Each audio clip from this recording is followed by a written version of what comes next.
A point is a location which does not have length with shape और size. अब ये जो proof हो चुका है, तो इससे हम लोग क्या समझ में आया कि वर्टिकली अपोजिट एंगल क्या होते हैं, बराबर होते हैं। अब प्रूफ हो चुका है इस तरह से कि हम कह सकते हैं ट्रायंगल के तीनों एंगल का सम कितना है, 180 होता है। ये 40, तो यहाँ कितना हो जाएगा 120।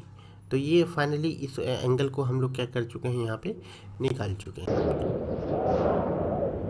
Welcome everyone, we are going to discuss about contents of lines and angle which is taken from class 9। इसमें सबसे पहले हम लोग बेसिक टर्म एंड डेफिनेशन का कुछ टर्म स्टडी करेंगे। उसके बाद पॉइंट क्या होता है उसको जानेंगे, lines, line segment, ray, collinear point, non collinear point, angle, acute angle क्या होता है इसको जानेंगे, right angle, obtuse angle, reflex angle, straight angle, complete angle, complementary angle, supplementary angle, adjacent angle क्या होता है इसको जानेंगे, linear pair of angle, vertically opposite angle क्या होता है इसे जानेंगे, इंटरसेक्टिंग लाइन क्या होता है इसे जानेंगे, non intersecting line, parallel line, transversal line क्या होता है इसको जानेंगे, एक्सटीरियर एंगल क्या होता है इसे जानेंगे, interior angle, corresponding angle, alternate angle, some theorem and problem, triangle के बारे में हम लोग पढ़ेंगे। उसके बाद type of triangle on the basis of side, type of triangle on the basis of angle, some terms, median क्या होता है किसी भी ट्रायंगल में इसको जानेंगे, सेंट्रॉइड क्या होता है इसको जानेंगे, एल्टीट्यूड क्या होता है किसी ट्रायंगल में ये जानेंगे, ऑर्थो सेंटर क्या होता है वो जानेंगे, इन सेंटर ऑफ ए ट्रायंगल क्या होता है इसे जानेंगे, circum centre of a triangle इसको भी हम लोग जानेंगे। सम थ्योरम एंड प्रूफ के हम लोग करेंगे और इसका डीप डिस्कशन भी करेंगे। तो आइए अब हम लोग चैप्टर की ओर चलें। अभी जो हम लोग चैप्टर पढ़ने वाले हैं वो है लाइंस एंगल, जो कि क्लास 9 से लिया गया है। कुछ बेसिक टर्म हम लोग को अभी जानना है। अब देखिए कि सबसे पहले पॉइंट क्या होता है इसको जानेंगे। A point is a location which does not have length with shape और size, it has only position. यानी कि ऐसा लोकेशन जिसमें कि लेंथ ना हो, शेप साइज कुछ ना हो, तो उसको हम लोग क्या कहेंगे, पॉइंट कहेंगे। सिर्फ इसमें क्या होता है, लोकेशन होता है जो इंडिकेट करेगा लोकेशन को। अब देखिए कि लाइन क्या होता है इसको जानेंगे। इसमें सिर्फ लेंथ होगा और इसमें विड्थ नहीं होगा, तो कह सकते हैं हम लोग when we join two distinct points and it is extended infinitely both side, that is called line। यहाँ देखिए कि अब हम लोग एक लाइन सेगमेंट लेंगे। लाइन सेगमेंट जैसे ए बी लेते हैं, उसको हम लोग बोथ साइड इन्फिनाइट डिस्टेंस अगर बढ़ाएं तो वो क्या हो जाएगा, एक लाइन ले लेगा, लाइन का रूप ले लेगा। तो इसको हम लोग क्या कहेंगे, लाइन, जिसका लेंथ जो होता है वो इन्फिनाइट होगा।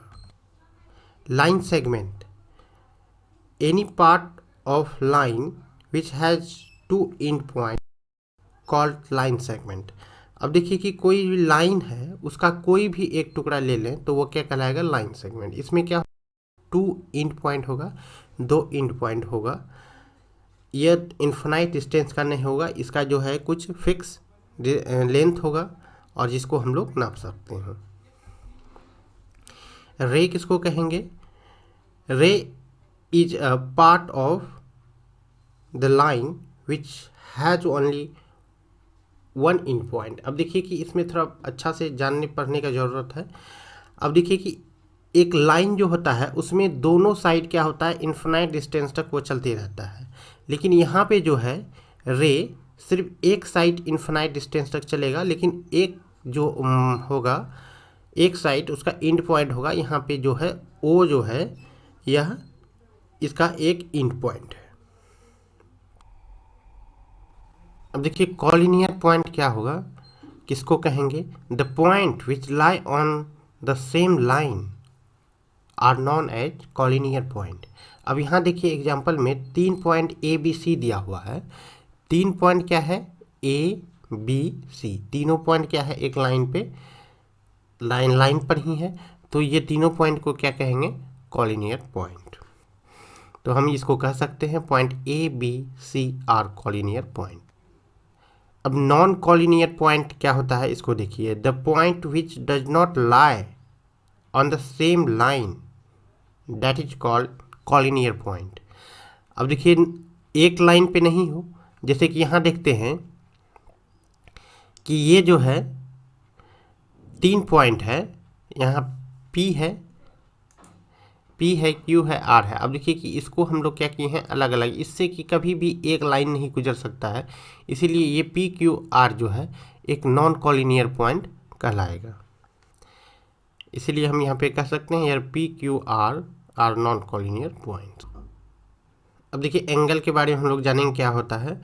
When two ray begin from the same end point then they form the same end point, then they form an angle. वो क्या करता है, एक एंगल बनाएगा। अब देखिए कि दोनों रे जो है अगर सेम एंड पॉइंट हो दोनों का, तो उसको हम लोग क्या कहेंगे, एंगल फॉर्म करता है। अब यहाँ ही देख लीजिए कि यहाँ एक एंगल है। अब रे जो है ओ ए जो एक रे है, इसको इसका एंड पॉइंट क्या है, ओ है। यहाँ ओ भी एक रे है जिसका एंड पॉइंट क्या है, ओ है। अब इसको ये जो है इस तरह से, तब ये ओ ए ओ बी जो है एक एंगल फॉर्म करता है यहाँ पे इस तरह से। इस तरह से हम जान चुके हैं कि ये एंगल क्या होता है। इस तरह के सिचुएशन, इस तरह के जो फॉर्मेशन होगा उसको हम लोग क्या कहेंगे, एंगल कहेंगे। एक्यूट एंगल क्या होता है, देखिए, N angle which measurement is between 0 and 90 degree. अब इसका देखिए कि 0 और 90 डिग्री के बीच में अगर कोई एंगल है तो उसको क्या कहेंगे हम लोग, एक्यूट एंगल। अब देखिए राइट एंगल क्या होता है, राइट एंगल जो 90 डिग्री के एंगल को क्या कहेंगे हम लोग, right angle. An angle which is exactly equal to 90 degree is called right angle. अब देखिए इस तरह का राइट एंगल है जिसका इसका मेजरमेंट जो है कितना होगा, इसका मेजरमेंट ही ये हो जाएगा 90 डिग्री। अगर इसको देखें तो इसका क्या है, यह 90 डिग्री से कम होगा, इसलिए इसको एक्यूट एंगल कहा गया है। ऑब्ट्यूज एंगल क्या होता है, इसको जानेंगे। N angle which is between 90 and 180, उसको क्या कहेंगे हम लोग, ऑब्ट्यूज एंगल। यहाँ देखिए ऑब्ट्यूज एंगल क्या होता है, 90 से बड़ा होता है। तो इसको क्या है, जब भी इसका मेजर करेंगे एंगल को, तो ये क्या आएगा, 90 डिग्री से बड़ा होगा और 180 से छोटा होगा, तो उसको क्या कहेंगे हम लोग, ऑब्ट्यूज एंगल। अब देखिए रिफ्लेक्स एंगल क्या होता है, an angle which measure 180, an angle which between 180 and 360 is called reflex angle. अब देखिए कि इस एंगल की विशेषता यह है कि यह एंगल जो है 180 और 360 के बीच में होता है। अब यहाँ एग्जांपल के तौर पे यहाँ देखिए कि इस तरह से कि ये क्या है, 180 से क्या है, बड़ा है, और 360 से ये क्या है, छोटा है। तो इसको, इस एंगल को हम लोग कहेंगे, इधर से हम लोग मेजरमेंट करेंगे तो ये क्या हो जाएगा, reflex angle. Straight angle, straight angle किसको कहेंगे, N angle which is exactly 180 is called straight angle. अब देखिए कि इसको क्या कहेंगे, एक स्ट्रेट लाइन की तरह है ये एंगल। ये एंगल जो है यह एक स्ट्रेट लाइन की तरह है। यहाँ पॉइंट है इस तरह से, अगर इस तरह से यहाँ पे आता है 180, तो यह क्या बन जाता है, एक स्ट्रेट लाइन बन जाता है। तो इसको हम इसीलिए हम लोग कहेंगे इसको, यह क्या है, एक स्ट्रेट एंगल है जो कि 180 का होगा। अब यहाँ देखिए कंप्लीट एंगल किसको कहेंगे, कंप्लीट एंगल उसको कहेंगे कि जो कि 360 का हो, an angle which is exactly equal to 360, तो उसको क्या कहेंगे हम लोग, कंप्लीट एंगल।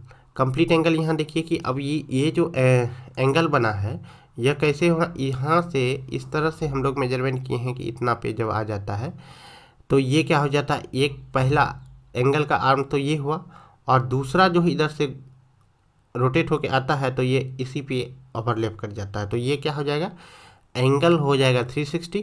तो इसको कहेंगे हम लोग कंप्लीट एंगल, क्योंकि यह कंप्लीट एक सर्किल क्या करता है, रोटेशन करता है।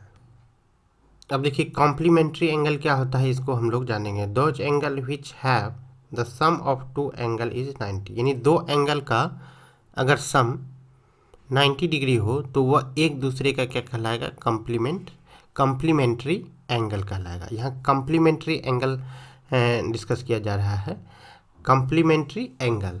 तो अब हम लोग क्या कहेंगे कि दो एंगल का सम अगर 90 डिग्री हो तो उसमें से एक दूसरे का क्या होगा, कॉम्प्लीमेंट्री होगा। जैसे कि यहाँ पे देखिए, हम एग्जांपल के तौर पे देख रहे हैं, यहाँ जो है कह रहा है कॉम्प्लीमेंट्री एंगल ऑफ 50 डिग्री।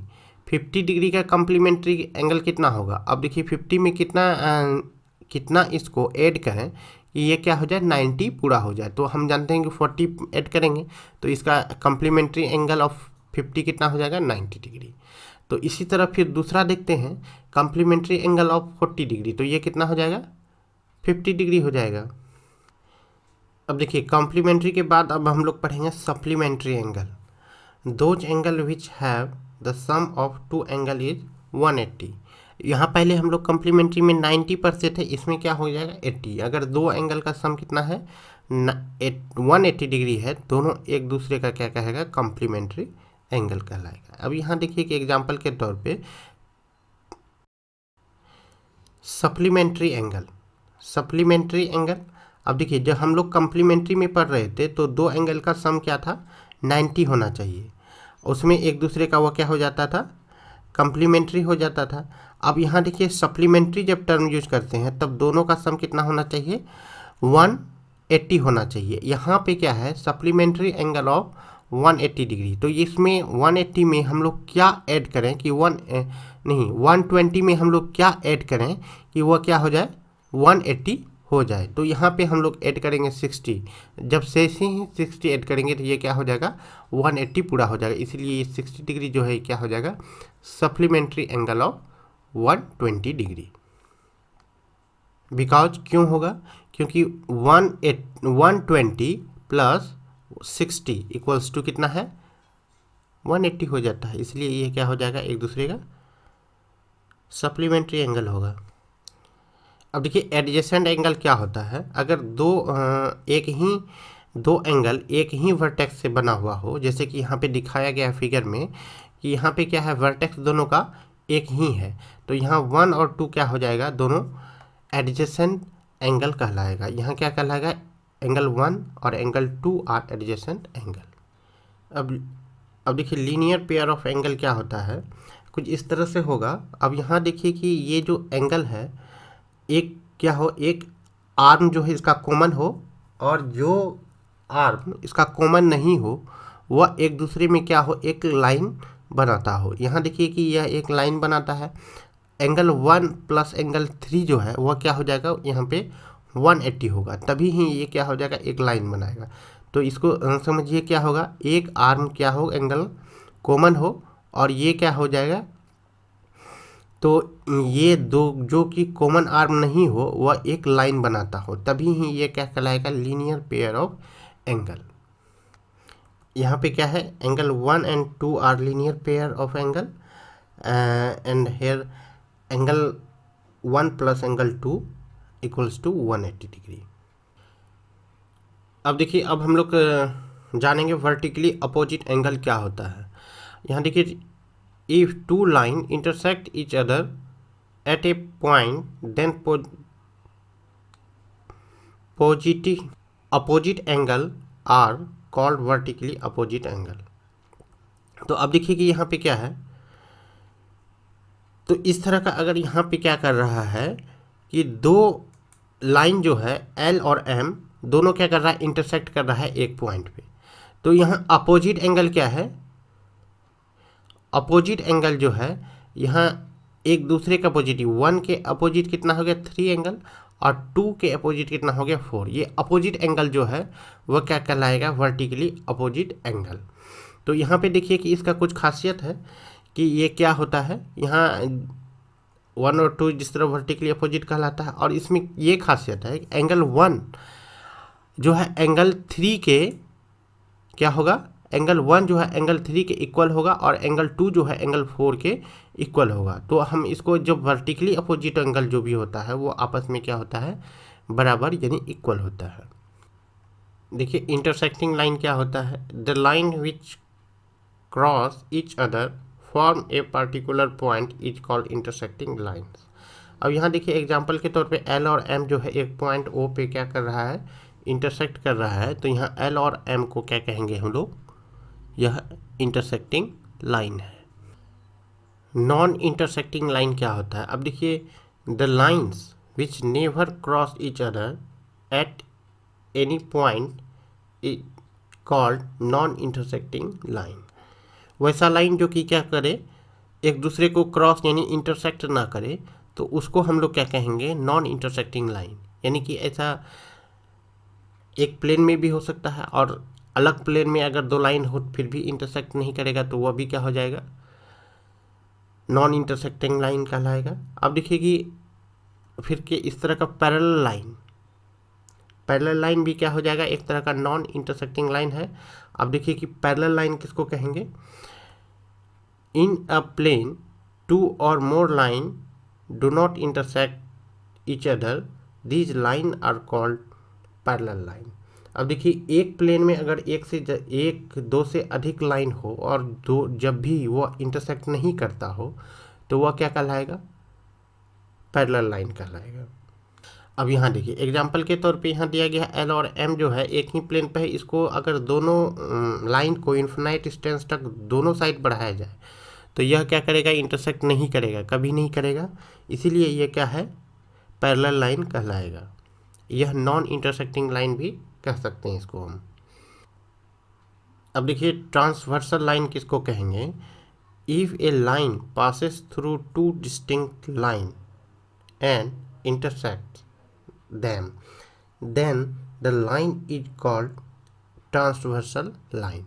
अब यहाँ देखिए कि एग्जांपल के तौर पे यहाँ पे एल और एम दो लाइन है, क्या है, दो लाइन है एल और एम, और इधर से एन आया, इसको क्या किया, दोनों को इंटरसेक्ट कर दिया।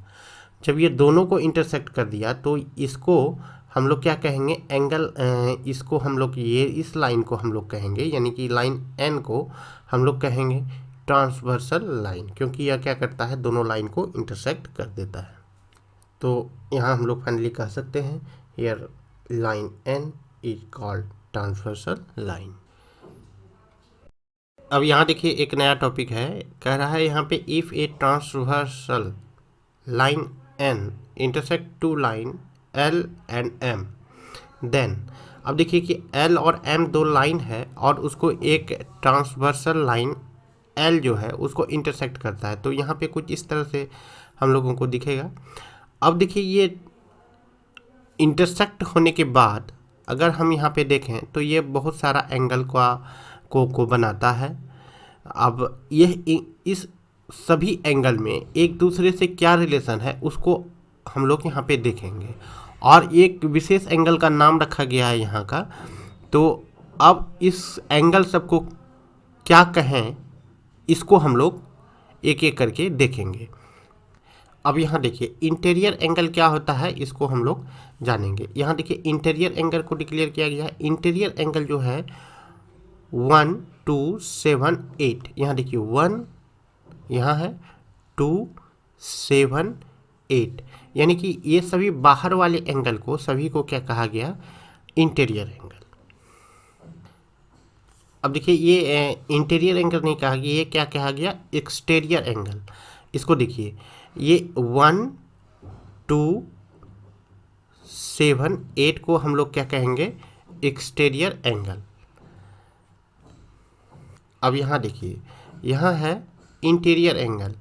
इंटीरियर एंगल 3 4 5 6, यहाँ देखते हैं 3 4 5 6, यानी कि ये पैरेलल लाइन के बीच का जो एंगल है जो भी बना है यहाँ पे उसको हम लोग इंटीरियर एंगल कहेंगे। यहाँ की कितना है 3 4 5 6, इस सब को क्या कहेंगे हम लोग, इंटीरियर एंगल। कॉरेस्पॉन्डिंग एंगल क्या है इसको देखिए, यहाँ देखने का ज़रूरत है इसको। अब देखिए 1 और 5 यहाँ क्या है, कॉरेस्पॉन्डिंग एंगल है, यानी कि 1 और 5 ये दोनों क्या है, करस्पॉन्डिंग एंगल है। 2 और 6 भी क्या है, यह क्या है, करस्पॉन्डिंग एंगल है। और 4 8 यह भी क्या है, करस्पॉन्डिंग एंगल है। और 3 7 यह भी क्या है, करस्पॉन्डिंग एंगल है। यहाँ देखें थोड़ा सा एक रिलेट करें, 1 5 क्या है, करस्पॉन्डिंग एंगल है। और 2 6 क्या है, करस्पॉन्डिंग एंगल है। और 4 यहाँ है, 8 यहाँ है, यह भी क्या है, एक करस्पॉन्डिंग एंगल है। और 3 7 यानी ये एंगल और ये एंगल दोनों क्या है, करस्पॉन्डिंग एंगल में आता है। अब देखिए कि करस्पॉन्डिंग एंगल का क्या विशेषता है, इसको हम लोग अभी देखेंगे। यह नोट में है, each pair of corresponding angle be equal, यानी कि कहने का मतलब जितने भी करस्पॉन्डिंग एंगल के पेयर हैं वो आपस में बराबर होगा। जैसे कि 1 और 5 ये क्या है, करस्पॉन्डिंग एंगल है, एक पेयर है करस्पॉन्डिंग एंगल का, तो ये क्या है, दोनों बराबर होगा। और यहाँ पे देखिए 2 6 है, तो 2 6 बराबर होगा। इस तरह से ये भी। तो इस तरह से करस्पॉन्डिंग एंगल क्या होते हैं, यानी पेयर ऑफ करस्पॉन्डिंग एंगल क्या होते हैं, बराबर होते हैं। अब देखिए अल्टरनेट इंटीरियर एंगल, यहाँ देखिए अल्टरनेट के साथ इंटीरियर जुड़ा हुआ है। क्या जुड़ा हुआ है, अल्टरनेट इंटीरियर एंगल किसको कहेंगे। अब देखिए पहला में है, पहला पेयर क्या है इसका, 4 6 4 यहाँ है और 6 यहाँ है, ये दोनों क्या कराएगा, अल्टरनेट इंटीरियर एंगल। और दूसरा पेयर क्या है, 3 और 5, यहाँ 3 है, यहाँ 3 और ये क्या है 5, ये क्या है 5 है, ये 3 है। अब देखिए ये दोनों जो है क्या कहलाएगा, एक इंटीरियर अल्टरनेट इंटीरियर एंगल, ये 2 पेयर हुआ यहाँ पे। अब हम लोग जानेंगे कि अल्टरनेट इंटीरियर एंगल में क्या रिलेशन है। अब ईच पेयर ऑफ इंटीरियर, अब देखिए यहाँ नोट में है, each pair of alternate interior angle be equal, यानी कि 4 और 6 जो है अगर अल्टरनेट इंटीरियर एंगल है तो ये आपस में क्या होंगे, बराबर होंगे। यानी कि 4 = 6, यहाँ 4 है, 4 = 6, ये दोनों एंगल क्या होगा, आपस में बराबर होगा।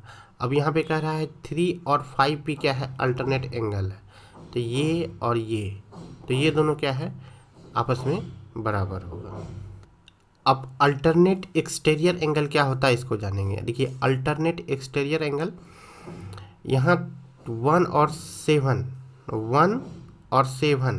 यहाँ देखिए 1 है और ये आ गया 7, ये दोनों का जो पेयर है ये कहलाएगा अल्टरनेट एक्सटीरियर एंगल। और यहाँ देखिए 2 और 8, 2 यहाँ है, 8 कहाँ है, यहाँ है, तो ये दोनों का जो पेयर है ये क्या कहलाएगा, अल्टरनेट एक्सटीरियर एंगल। अब देखिए कि दोनों में क्या रिलेशन होना चाहिए, each pair of alternate exterior angle भी इक्वल, यानी कि 1 = 7 होगा और 1 जो है यह क्या होगा, 7 के बराबर होगा, यानी ये एंगल इसके बराबर होगा। और 2 जो है 8 के बराबर हो जाएगा, 2 जो है वह 8 के बराबर होगा। तो ये किससे होगा, अल्टरनेट एक्सटीरियर एंगल के अनुसार यह कहा जाएगा। Interior angle on the same side the transversal, अब देखिए कि सेम साइड ये क्या है, 4 और 5, 4 कितना ये है और 5 ये है, दोनों क्या है, सेम साइड। इस ट्रांसवर्सल का जो है एक सेम साइड में इंटीरियर है। अब देखिए कि ये दोनों है इंटीरियर एंगल है, यानी अंदर है दोनों पैरेलल लाइन के, और ये क्या है, ट्रांसवर्सल के सेम साइड का है। अब इसी तरह क्या है, 3 और 6 है, 3 और 6 भी क्या है, इंटीरियर एंगल है, और ये क्या है, ये दोनों सेम साइड है ट्रांसवर्सल का। अब देखिए इसका क्या प्रॉपर्टीज हो सकता है, इसका क्या खूबी है। अब देखिए इसकी क्या खूबी है कि each pair of angle on the same side of the transversal line be supplementary, यानी कि दो एंगल जो है वो का पेयर है वो, ये जैसे कि 4 और 5 हो गया, 4 और 5 हो गया, ये क्या है, सेम साइड है ट्रांसवर्सल के और इंटीरियर एंगल है, तो दोनों का सम कितना होगा, 180 होगा, सप्लीमेंट्री होगा ये एंगल दोनों। तो इसके लिए हम कह सकते हैं angle 4 plus angle 5 equals to 180 degree, angle 3 plus angle 6 equals to 180 degree. यहाँ देखिए कि ये जो है एंगल 4 जो है और एंगल 5, एंगल 4 कहाँ है, यहाँ है, और एंगल 5 कहाँ है, यहाँ है। तो दोनों का सम यानी कि angle 4 plus angle 5 equals to कितना हो जाएगा, 180 डिग्री होगा। इधर हम करें तो angle 3 plus angle 6 equals to 180 degree होगा ही होगा। ये एंगल 3 यहाँ है, एंगल 6 यहाँ है, इसी तरह एंगल 4 यहाँ है, एंगल 5 यहाँ है। इसी तरह यहाँ भी कहा गया कि ये दोनों का सम क्या होगा, 180 डिग्री होगा। अब इसको हम लोग किसी भी प्रॉब्लम में एंगल निकालने के लिए हम लोग प्रयोग कर सकते हैं इस कॉन्सेप्ट का। इस सारे कॉन्सेप्ट का हम लोग क्या कर सकते हैं, प्रयोग कर सकते हैं किसी भी बड़े प्रॉब्लम को बनाने के लिए। ये छोटे छोटे कॉन्सेप्ट का प्रयोग बड़े प्रॉब्लम को डील करने के लिए हम लोग कर सकते हैं।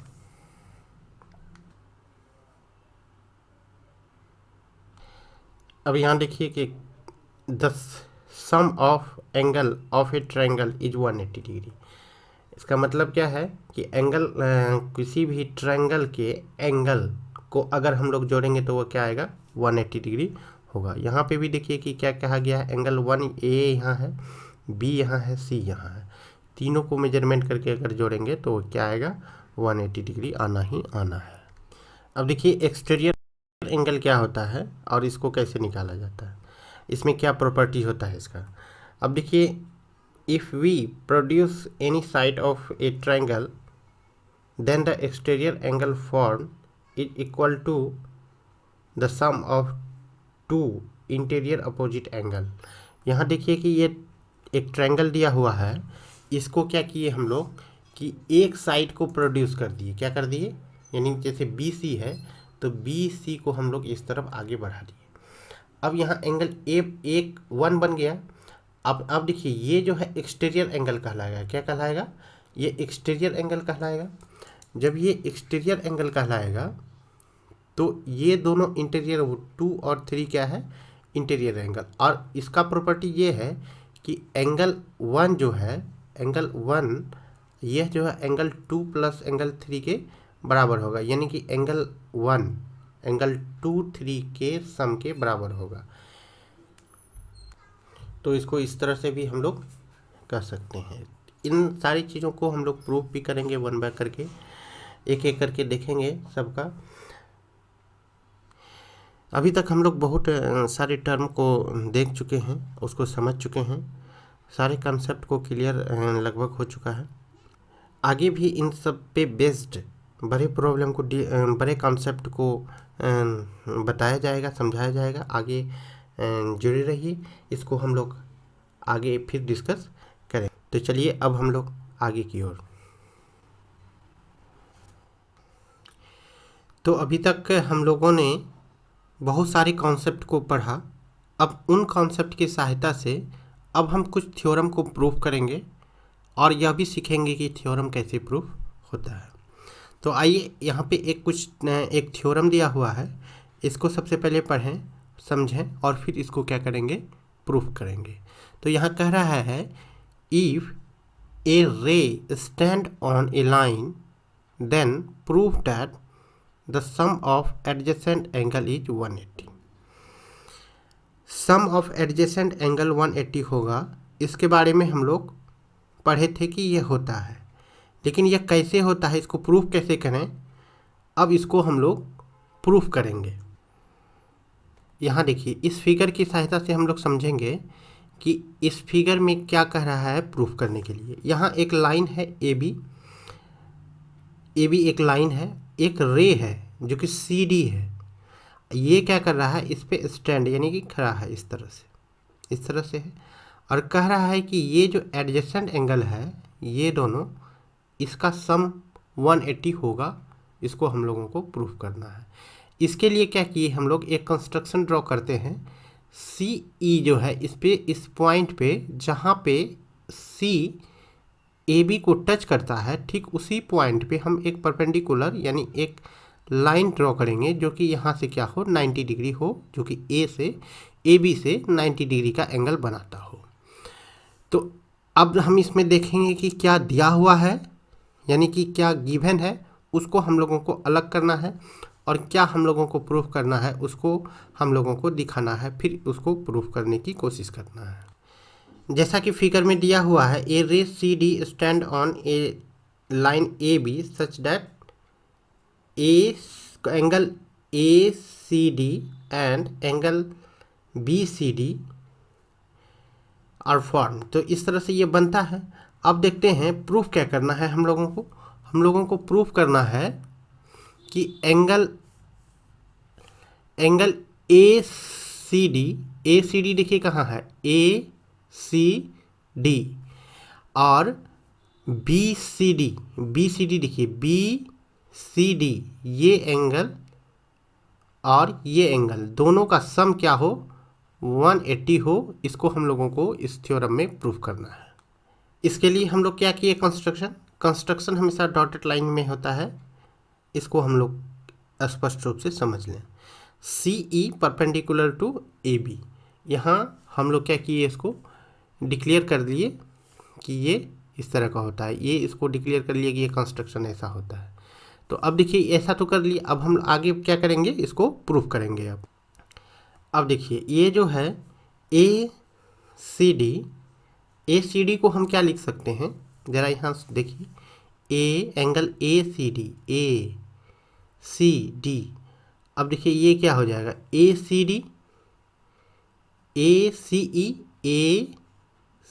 ई यानी कि ये एंगल प्लस डी सी ई ये एंगल, ये दोनों एंगल को अगर जोड़ेंगे तो ये हमको क्या प्राप्त होगा, ए सी डी हम लोगों को क्या करना है, निकालना है।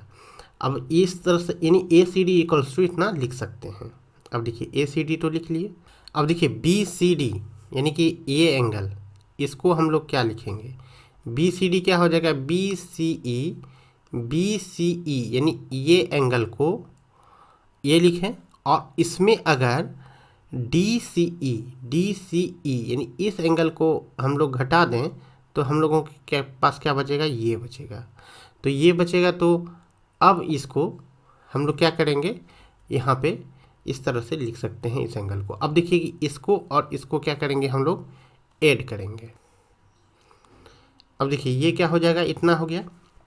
ऐड करने के बाद डी सी ई दोनों इक्वेशन में है, उसको हम कैंसिल कर दिए। उसके बाद बता इतना, उसके बाद ये क्या है, ए सी ई का मेजरमेंट कितना है, जैसा कि हम लोग डिक्लेयर किए हैं कि ए सी ई ये क्या है, 90 डिग्री है, 90 डिग्री इस पे है, तो ये क्या हो जाएगा 90 डिग्री। और बी सी ई ये भी क्या है, 90 डिग्री है, तो इसको भी हम लोग क्या कर सकते हैं, 90 डिग्री लिख लिए। अब देखिए दोनों का सम कितना हो गया, दोनों का सम क्या हो गया, 180 डिग्री। तो इस तरह से हम लोग क्या कर सकते हैं कि यह जो है दोनों का सम 180 हो गया। इस तरह से जो भी हम लोग प्रूफ करना चाह रहे थे वो यहाँ पे हो चुका है। अब हम लोग आगे डिस्कस करेंगे। अब हम लोग एक नए प्रॉब्लम को देखेंगे। Proof that the sum of all the angle around a point is 360। अब देखिए कि अगर कोई एक पॉइंट के चारों ओर अगर कोई एंगल मूव करे तो उसका सम जो है यानी कि पूरा एंगल जो है वह कितना होगा, 360 होगा। तो अब देखिए कि ये क्या कह रहा है। अब देखिए इसमें क्या दिया हुआ है, क्या हम लोगों को प्रूफ करना है, दिए हुए की सहायता से हम लोगों को प्रूफ करना है। अब देखिए यहाँ पे दिया हुआ है O be any point O A, O B, O D and O E form angles around point O. यहाँ देखिए कि ओ के चारों ओर इस तरह से जो है पूरा एंगल बन रहा है। तो अब इसको हम लोग प्रूफ करेंगे। अब देखिए इसको क्या करना है, कैसे प्रूफ करना है, यहाँ दिखाना है हम लोगों को एंगल 1। यहाँ देखिए एंगल क्या है, एंगल 1 2 3 4 5 इक्वल्स टू सबका अगर ऐड करेंगे तो 360 डिग्री आना चाहिए, यानी एंगल 1 2 3 4 5। अब ये अराउंड में पूरा एंगल, यानी इसको ऐसे करें या इस तरह करें, ये चारों ओर जो एंगल मूव करता है इसका रे, तो ये एक पॉइंट और इस रे के चारों ओर जो एंगल बनता है वो 360 होता है। हम लोग तो पहले पढ़े थे, लेकिन इसको अभी हम लोगों को प्रूफ करना है। तो इतना हो गया, इसको क्या करना है, दिखाना है। अब देखिए इसके लिए एक कंस्ट्रक्शन का भी हम लोग को ज़रूरत पड़ेगा। ड्रॉ रे ओ एक्स अपोजिट टू रे ओ ए। अब जब इतना है ओ एक्स क्या करना है, हम लोगों को ड्रॉ करना है। या ओ एक्स जो होगा यह किस तरह होगा, या ओ ए के यानी कि इस तरह जो होगा, यानी ए ओ कहें इसको, ए ओ इसके इधर आएगा जस्ट, यानी कि एक्स ओ ए एक लाइन बन जाए। तो इस तरह से हम लोग यहाँ पे इसको कंस्ट्रक्शन करते हैं।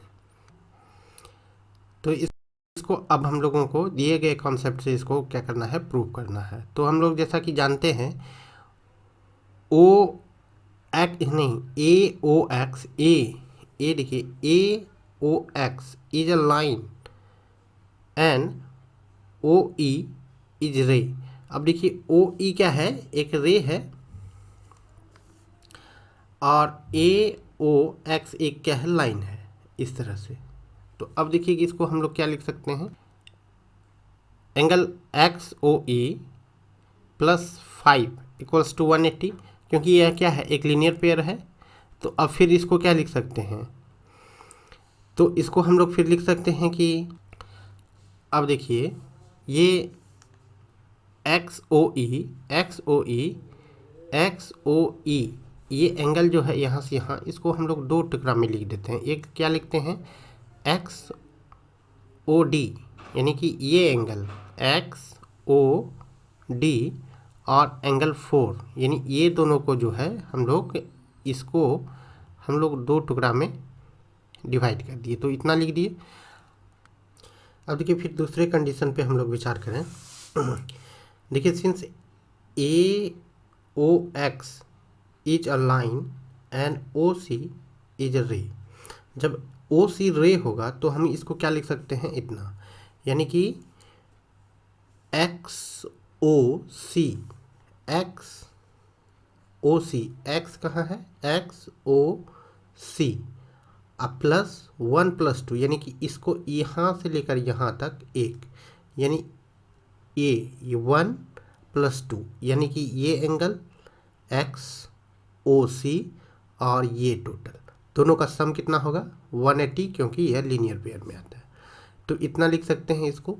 अब देखिए इसको आगे चलकर हम लोग ऐसे लिख सकते हैं। उसके बाद हम लोग क्या करेंगे, इक्वेशन 1 और 2 को ऐड करेंगे। जैसे ही ऐड किए तो ये क्या हो जाएगा, इस तरह का हो जाएगा, और फाइनली इस सब को इतना लिख सकते हैं।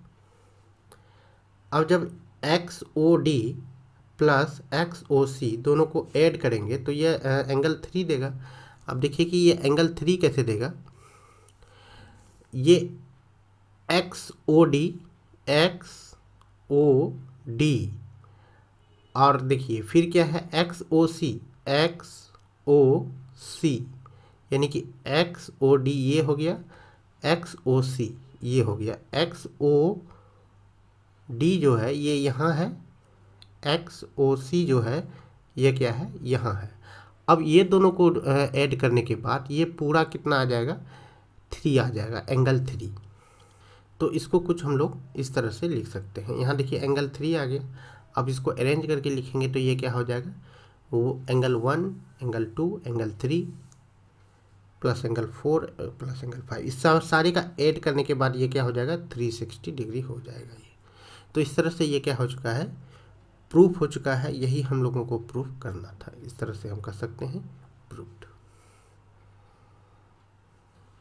अब देखिए अब हम लोग एक नए थ्योरम पे विचार करेंगे। If the sum of two adjacent angle is 180 then prove that the non common arm of the angle are in a straight line. तो देखिए कि ये क्या है, नॉन कॉमन जो आर्म है वो स्ट्रेट लाइन बनाएगा यहाँ पे। तो इसको क्या करना है, हम लोगों को प्रूव करना है। तो इसको पहले समझें कि ये क्या कह रहा है। यहाँ देखिए कि ये जो है एक लाइन है ए बी, इस पे क्या कर रहा है, इतना आ रहा है, इस पे एक रे है ओ सी, इस पे इतना, ये दोनों का सम कितना है, 180 है। अब देखिए यहाँ पे ये तो दिया हुआ है, लेकिन अब हम लोगों को प्रूव करना है कि ये क्या है, एक स्ट्रेट लाइन होगा, एक ही स्ट्रेट लाइन होगा ये। तो इसके लिए हम लोग क्या करते हैं, एक अलग से एक हम मान लेते हैं और फिर जाके उसको इनकरेक्ट करेंगे कि ए ओ जो है अगर इधर पीछे बढ़ाया जाए तो इस पर एक और लाइन निकल सकता है, यानी जिसको हम लोग ए ओ डी कहेंगे। तो आइए इसको कुछ इस तरह से यहाँ पे इसका डिस्कशन किया जाएगा। अब हम लोगों को क्या प्रूफ करना है, यहाँ पे O A O B are in same straight line, A O B is a straight line. तो यहाँ देखिए इस तरह करना है। कंस्ट्रक्शन हम लोग क्या करते हैं, कंस्ट्रक्शन हम लोग करते हैं कि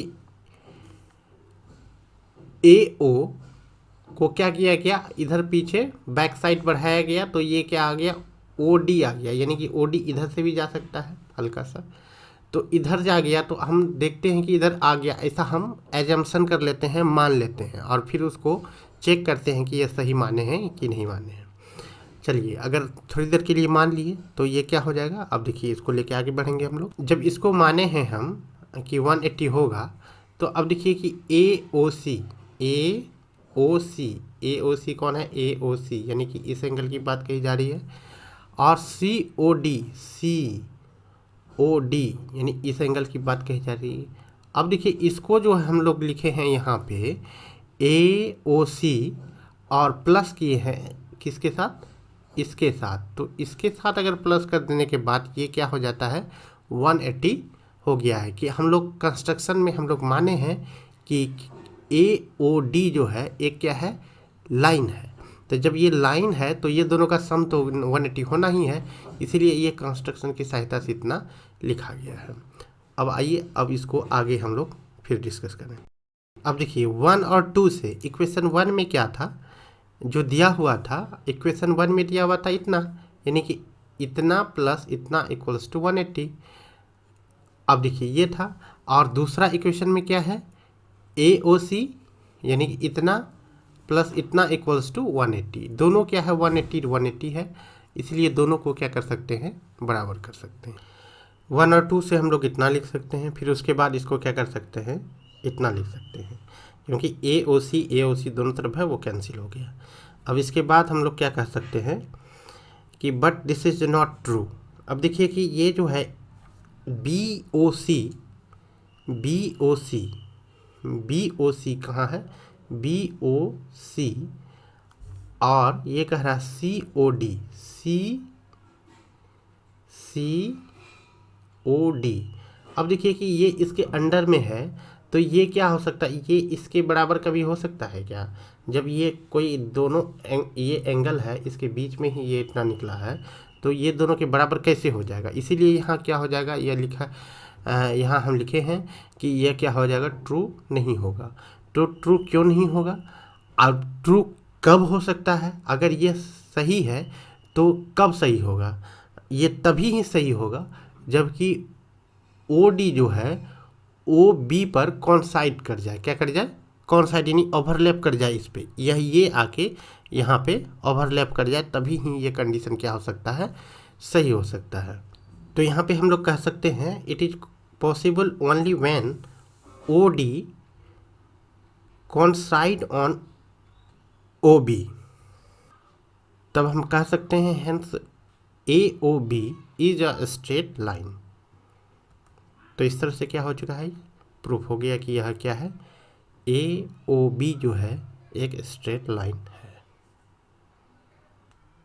अब देखिए एक नए थ्योरम पे हम लोग अभी विचार कर रहे हैं। अब देखिए if two line intersect then prove that the vertically opposite angle are equal. Vertically opposite angle क्या होता है, इसको हम लोग पहले भी जान चुके हैं। अब उसको यह प्रूफ करना है कि वर्टिकली अपोजिट एंगल जो है वह क्या होता है, आपस में बराबर होता है। यहाँ देखिए लाइन जो है एल और एम है, यहाँ लाइन ये क्या है, एल है, और ये लाइन एम है। एल और एम अगर लाइन है, दोनों इंटरसेक्ट करता है पॉइंट ओ पे, तो एंगल 1 2 3 4 बना रहा है इस तरह से। तो अब देखिए वर्टिकली अपोजिट एंगल किसे कहते हैं, जैसा कि हम लोग पहले भी इसको डिस्कस कर चुके हैं। वर्टिकली अपोजिट एंगल क्या हो गया, जो एक दूसरे के सामने हो, जैसे 1 3 ये दोनों आपस में क्या हो गया, वर्टिकली अपोजिट एंगल। ठीक उसी प्रकार ये हो गया 2 और 4, 2 और 4 क्या हो गया, वर्टिकली अपोजिट एंगल, दोनों क्या है, आमने सामने है। तो इस तरह से हम लोग वर्टिकली अपोजिट एंगल को इस तरह से हम लोग दिखा सकते हैं। अब देखिए, अब हम लोगों को जो प्रूव करना है वह यह करना है कि वर्टिकली अपोजिट एंगल आपस में बराबर होता है। यानी दूसरे शब्दों में कहें तो angle 1 equals to angle 3, angle 2 equals to angle 4। अब देखिए प्रूफ जो करना है, अब देखिए कैसे इसको स्टेप लेके चलेंगे। ओ B is a ray which stand on line C D. O B कहाँ है, ओ बी देखिए यहाँ ओ है और यहाँ बी है, और ओ बी जो है एक रे है जो कि किस पे, सी डी पे स्टैंड करता है, यानी लाइन एल पर। तो अगर इतना हो तो अब देखिए कि ये अगर इस तरह से हो तो ये क्या, ये दोनों एंगल जो है ये लीनियर पेयर में कहलाया, यानी एंगल 1 और एंगल 2 लीनियर पेयर में अगर कहलाता है तो इसका दोनों का सम कितना हो, जैसा कि हम लोग जानते हैं लीनियर पेयर जो एंगल होता है उसका सम कितना होता है, 180 डिग्री होता है। तो 180 angle 1 equals to angle 1 plus angle 2 equals to 180 degree. तो अब हम लोग फिर दूसरा करें तो ओ सी जो है, ओ सी जो है बी ए बी पे क्या कर रहा है, स्टैंड कर रहा है। तो हम इसको क्या लिख सकते हैं फिर, अब यहाँ देखिए कि 1 4 दोनों एंगल है, एंगल 1 एंगल 4 ये दोनों जो है लीनियर पेयर का एंगल है। ये ओ सी एक रे है जो कि ए बी लाइन पे स्टैंड करता है इस तरह से। तो angle 1 plus angle 4, angle 1 plus angle 4 equals to कितना हो जाएगा, 180 हो जाएगा, जो कि लीनियर पेयर से लिखा गया है। अब 1 और 2 से हम लोग क्या लिख सकते हैं, 1 और 2 से लिख सकते हैं कि ये दोनों जो है आपस में, ये देखिए 9 यहाँ भी 180 है और यहाँ भी 180 है, तो दोनों क्या हो जाएगा, ये और ये आपस में क्या हो जाएगा, बराबर हो जाएगा। तो हम इसको इतना लिख सकते हैं, angle 1 plus angle 2 equals to angle 1 plus angle 4। जब इतना लिख दिए तो ये क्या हो जाएगा, ये देखिए ये एंगल 1 इधर भी है इधर भी है, तो दोनों आपस में कैंसिल हो जाएगा। तो हम लोग फाइनली लिख सकते हैं एंगल 2 इक्वल्स टू एंगल 4। यहाँ देखिए एंगल 2 इक्वल्स टू एंगल 4, तो यही हम लोगों को क्या करना था, इसको प्रूव करना था। अब इसी तरह हम लोग क्या कर सकते हैं, दूसरे वाले को भी, तो यहाँ लिख सकते हैं similarly angle 1 equals to angle 3। अब ये जो प्रूफ हो चुका है तो इससे हम लोग क्या समझ में आया कि वर्टिकली अपोजिट एंगल क्या होते हैं, बराबर होते हैं। यानी कि कोई भी लाइन अगर इंटरसेक्ट करता है तो pair of vertically opposite angle वह क्या होगा, आपस में बराबर होगा। अब इसको हम लोग इस्तेमाल कर सकते हैं किसी भी प्रॉब्लम को बनाने में। अब यहाँ देखिए एक प्रॉब्लम दिया हुआ है, इस तरह का फिगर है। तो ये यहाँ ए बी एक लाइन है और वहाँ पे एक रे इस पे स्टैंड करता है। यहाँ पे हम लोगों को जनरली x का वैल्यू हम लोगों को निकालना है। तो यहाँ देखते हैं दोनों पेयर से ये दोनों जो एंगल बना हुआ है यहाँ पे 3x माइनस 5 2x माइनस 25 इससे दिया हुआ है। अब दोनों का सम कितना हो जाएगा, ये दोनों का सम हो जाएगा 180 डिग्री। तो इसको ऐसे करके सॉल्व करते हैं। इतना इस तरह से x का वैल्यू जो है आ जाएगा 40। तो इस तरह से x का वैल्यू हम लोग निकाल चुके हैं। इस तरह के बहुत सारे प्रॉब्लम आएंगे जिसको हम लोग अपने कॉन्सेप्ट का इस्तेमाल करके, अपने जो थ्योरम में पढ़े हैं उसको इस्तेमाल करके उस सारे प्रॉब्लम को हम लोग डील कर सकते हैं। अब यहाँ देखिए दो पैरेलल लाइन है, क्या है, दो पैरेलल लाइन L और M है। एक ट्रांसवर्सल लाइन है N जो कि इसको क्या करता है, इंटरसेक्ट करता है। जब इंटरसेक्ट करता है तो हमारे सामने इतना एंगल बनता है। तो यहाँ देखिए हम लोगों को प्रूफ करना है interior alternate angle, alternate interior angle भी कर सकते हैं। ये दोनों जो है क्या है, 3 और 5 इंटीरियर अल्टरनेट एंगल है। तो इसको जो है हम लोगों को क्या करना है, प्रूफ करना है कि ये दोनों क्या होगा, बराबर होगा। तो जो दिया हुआ उसको लिखें पहले, इसको इतना करना है, प्रूफ करना है 3 = 5, 4 = 6। अब देखिए कि ये हम लोग जैसा जानते हैं वर्टिकली अपोजिट एंगल क्या होता है, बराबर होता है, इसलिए एंगल 1 = एंगल 3 कह सकते हैं। यहाँ फिगर में भी हम लोग देखेंगे कि एंगल 1 कहाँ है, एंगल 3 कहाँ है। देखिए एंगल 1 यहाँ है जिसको यहाँ लिखा गया है, एंगल 3 कहाँ है जिसको कि यहाँ लिखा गया है। तो ये देखिए अब वर्टिकली अपोजिट एंगल है इसलिए इसको यहाँ पे लिखा गया है।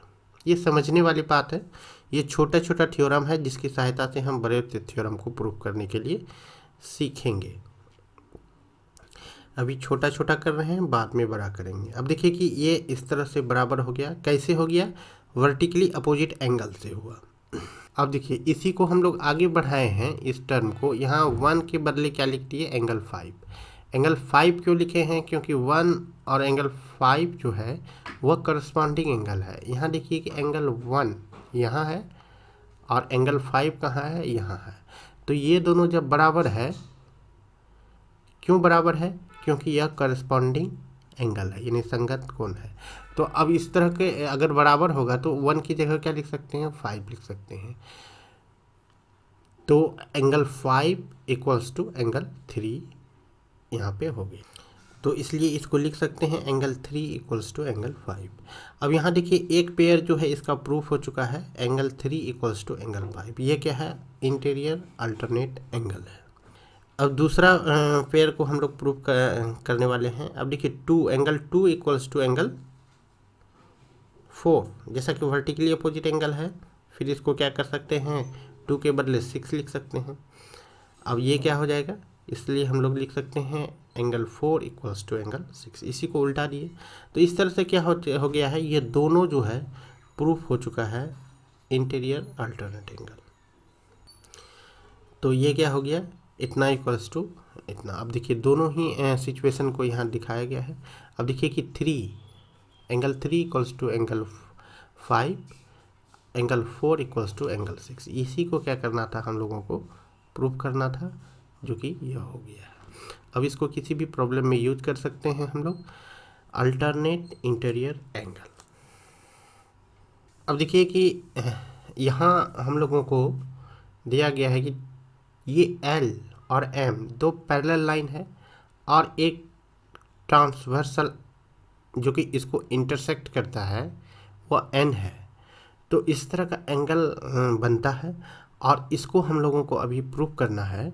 ये जो इंटीरियर एंगल है वन साइड का, उसका सम जो है वह कितना होगा, 180 होगा। यानी एंगल 3 + एंगल 4 = 180, एंगल 4 + एंगल 5 = 180।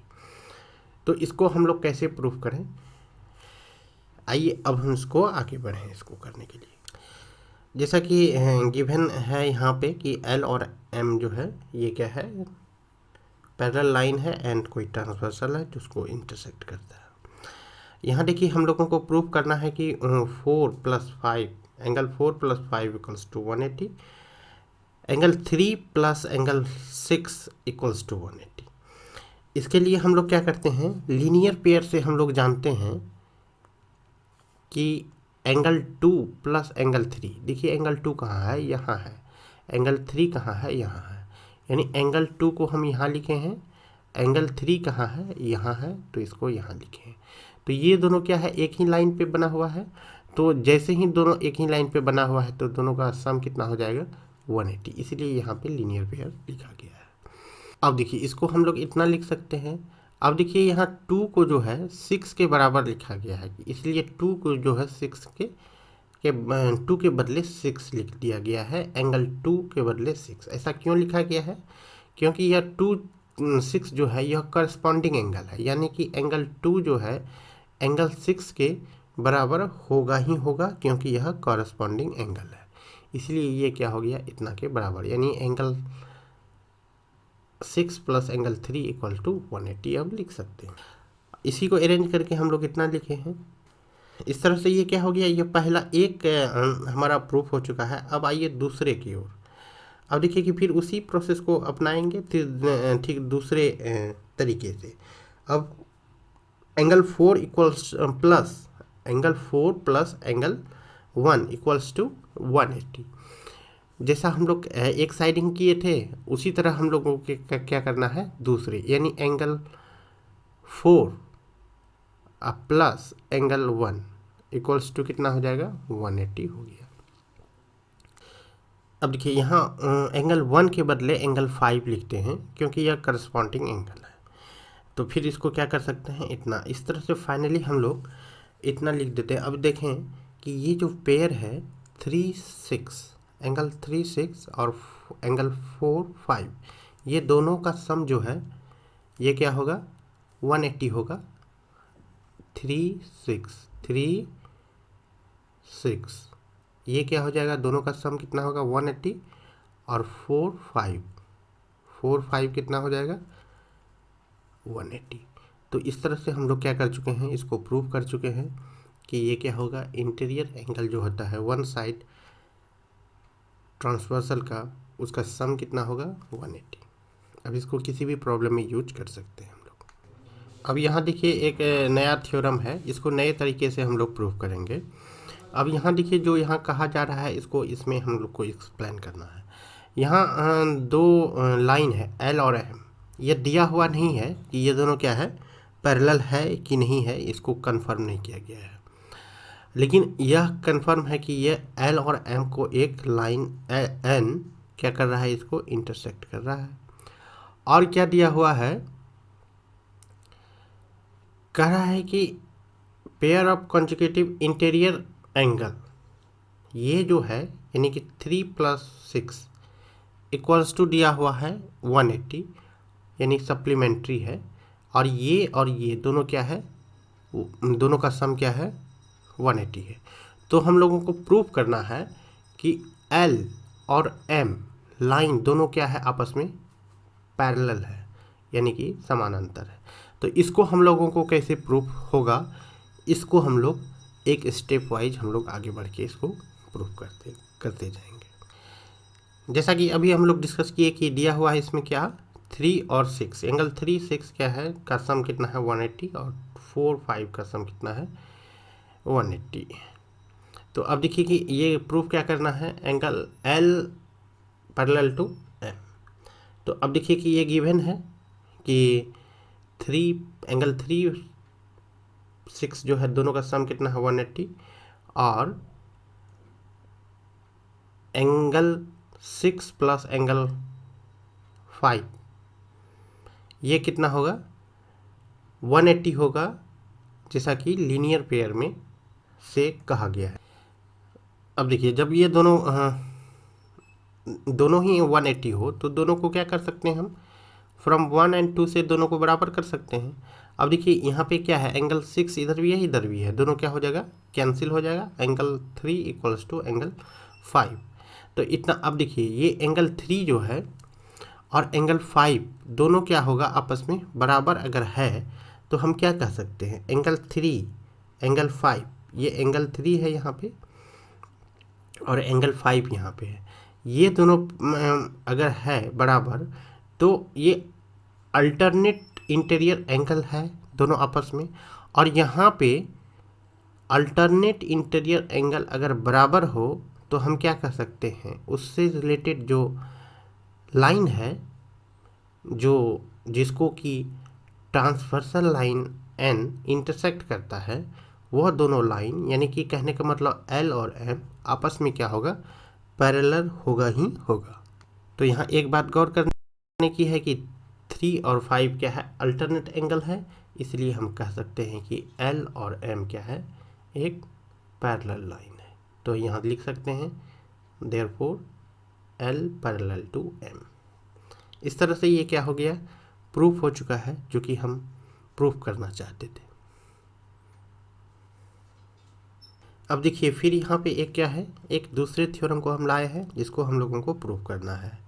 तो अकॉर्डिंग टू थ्योरम क्या कहा जा रहा है कि देखिए एल और एम क्या है, दो लाइन है जिसको क्या कर रहा है कि एक ट्रांसवर्सल एन इंटरसेक्ट कर रहा है, और इसमें जो दिया हुआ है इंफॉर्मेशन उसके अनुसार अल्टरनेट इंटीरियर एंगल आपस में क्या है, बराबर है। ये इसके बराबर है, ये इसके बराबर है। तो डायरेक्ट हम इसको नहीं लिख सकते हैं, ये पैरेलल है एल और एम। इसको हम लोग को घुमा के थोड़ा लिखना है ताकि दूसरे के सपोर्ट से, इसी तरह का ये थ्योरम का मेन कंसेप्ट है, जो चीज़ दिया हुआ रहे उसी से डायरेक्ट हम नहीं लिख देते हैं कि ये प्रूफ हो गया। उसकी सहायता से दूसरे को हम लेते हैं, दूसरे थ्योरम को, फिर उसकी सहायता से प्रूव करते हैं। अब देखते हैं यहाँ पे हम लोग को प्रूव करना है एल पैरेलल टू एम। तो जैसा कि हम लोग जानते हैं कि यहाँ पे दिया हुआ है अल्टरनेट इंटीरियर एंगल बराबर है angle 3 equals to angle 5, angle 4 equals to angle 6। तो हम लोगों को प्रूव करना है line L parallel to line M. 1 और 5 आपस में कैसे बराबर हुआ, यहाँ देखिए 3 और 1, इसके 3 के बदले में 1, 3 एंगल 3 के बदले में 1 लिखा गया है। 3 और 1 वर्टिकली अपोजिट एंगल है, यहाँ देखिए 3 जो है यह 1 के वर्टिकली अपोजिट है, इसलिए दोनों क्या होगा, बराबर होगा। इसीलिए 1 इक्वल्स टू यहाँ पे 5 लिखा गया। अब देखिए जैसा कि हम लोग यहाँ पे जानते हैं एंगल 1 और एंगल 5 जो है यह करस्पॉन्डिंग एंगल है। जैसे ही करस्पॉन्डिंग एंगल इक्वल हुआ तो हम यह लिख सकते हैं therefore line L parallel to M by corresponding angle. से इस तरह से हम लोग इसको प्रूफ कर चुके हैं। यहाँ अब गिवन में एक दिया गया है कि एक फिगर है जिसमें कि A B parallel to C D है। अब दिए गए इन्फॉर्मेशन से अभी तक हम लोगों ने जो भी पढ़ा उस इन्फॉर्मेशन की सहायता से अब इसको क्या करना है, y का वैल्यू निकालना है जो कि एंगल E है। अब यहाँ देखिए कि इसको कैसे निकालेंगे। सबसे पहले यहाँ पे हम लोगों को क्या करना पड़ेगा, एक कंस्ट्रक्शन ड्रॉ करना पड़ेगा जो कि इस तरह से है। अब देखिए यह कंस्ट्रक्शन किस तरह से किया गया है इसको समझने का हम लोग थोड़ा प्रयास करेंगे। अब यहाँ देखिए ई एफ जो है पैरेलल है ए बी के, और ई एफ जो है पैरेलल है सी डी के। ए बी और सी डी तो पहले से ही पैरेलल था ही था। अब देखिए कि ये इस तरह से बीचों बीच लिखा गया है। यहाँ क्या हो जाएगा, एंगल A1 और एंगल 2 ये दोनों इस तरह का है, और 1 और एक एंगल A ये क्या हो जाएगा, हम लोग जानते हैं कि इंटीरियर एंगल है ये दोनों। जब इंटीरियर एंगल है तो दोनों का सम कितना हो जाएगा, 180 होगा। अब देखिए A B parallel to E F जैसे हो गया तो A1 एंगल 1 और एंगल A दोनों मिलके कितना हो गया, 180। अब देखिए ये कितना हो जाएगा, तो एंगल A का वैल्यू जैसा जान रहे हैं कि 104 डिग्री होगा, तो इसको हो जाएगा, तो इसको हम लोग A का वैल्यू निकाल सकते हैं, इस एंगल 1 का वैल्यू इस तरह से निकाल सकते हैं। अब देखिए दूसरे तरीके से फिर क्या होगा, अब देखिए एंगल 2 और प्लस एंगल C क्या हो जाएगा, 180। यह भी इंटीरियर एंगल है, दो पैरेलल लाइन के बीच का एंगल है। अब देखिए जब इतना हो गया तो अब देखिए फिर हम C का भी वैल्यू बैठाएंगे इसमें, तो ये इतना हो गया, एंगल 2 का जो वैल्यू हो गया ये भी निकल चुका है। अब हम लोगों को डायरेक्ट निकालना है एंगल E का वैल्यू। एंगल E का वैल्यू क्या हो जाएगा, एंगल, अब देखिए यहाँ पे y equals to angle E है, जो कि E को हम एंगल 1 और एंगल 2 के फॉर्म में इसको लिख सकते हैं। अब देखिए एंगल 1 और एंगल 2 का अगर वैल्यू यहाँ शूट कर दें तो ये कितना हो जाएगा, टोटल 140 डिग्री। तो इस तरह से हम लोग एंगल E यानी कि y का जो वैल्यू है वो हम लोग निकाल चुके हैं। अब यहाँ देखिए ये जो है दूसरे टाइप का प्रॉब्लम है। अब इसका हमको फिर क्या करना है, y का वैल्यू निकालना है। अब देखिए यहाँ पे y जो है रिफ्लेक्स एंगल में होगा। अब देखिए ये 180 से बड़ा है। अब देखिए इसको हम क्या करते हैं, एक विशेष तरह का कंस्ट्रक्शन करते हैं। यहाँ A B parallel to E D, यहाँ A B parallel to E O होगा, और EO पैरेलल टू CD। अब यहाँ पे सबसे पहले हम लेते हैं AB पैरेलल टू EO, तो हम लोग लिख सकते हैं इसको एंगल 1 प्लस एंगल बी का वैल्यू पुट करेंगे तो वैल्यू कितना है इसका 40 डिग्री। तो 40 डिग्री देते हैं तो इसको इधर लाने के बाद ये क्या हो जाता है, एंगल 1 का वैल्यू आ गया 140। तो अब देखिए ठीक दूसरे तरफ से अब इसको लिख सकते हैं CD पैरेलल टू EO। तब ठीक उसी प्रकार हम लोग angle 2 plus angle D equals to लिख सकते हैं 180 लीनियर इंटीरियर एंगल से। तो अब इसको हम लोग को क्या करना है, D का फिर वैल्यू पुट करेंगे तो फिर इसको 2 का वैल्यू निकालते हैं इस तरह से। अब देखिए कि हम लोग को Y का वैल्यू क्या होगा, Y का वैल्यू वही होगा जो एंगल 1 प्लस 2 का वैल्यू होगा। तो एंगल 1 का भी वैल्यू दिया हुआ है, एंगल 2 का भी वैल्यू दिया हुआ है, यानी निकाल चुके हैं हम लोग। अब इसमें क्या करती है वैल्यू, इसको 1 और 2 का वैल्यू इसमें रख दिए तो इसको फाइनली ये कितना आ गया 285। तो इस तरह से हम लोग इस प्रॉब्लम में जो एंगल निकालना था यानी Y का जो वैल्यू निकालना था वो हम लोग निकाल चुके हैं।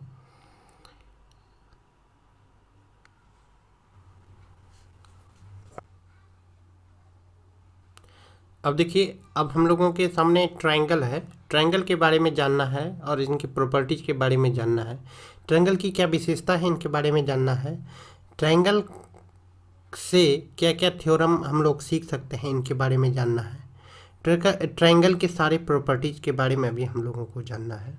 आइए सबसे पहले जानें कि ट्रायंगल किसे कहते हैं या ट्रायंगल क्या होता है।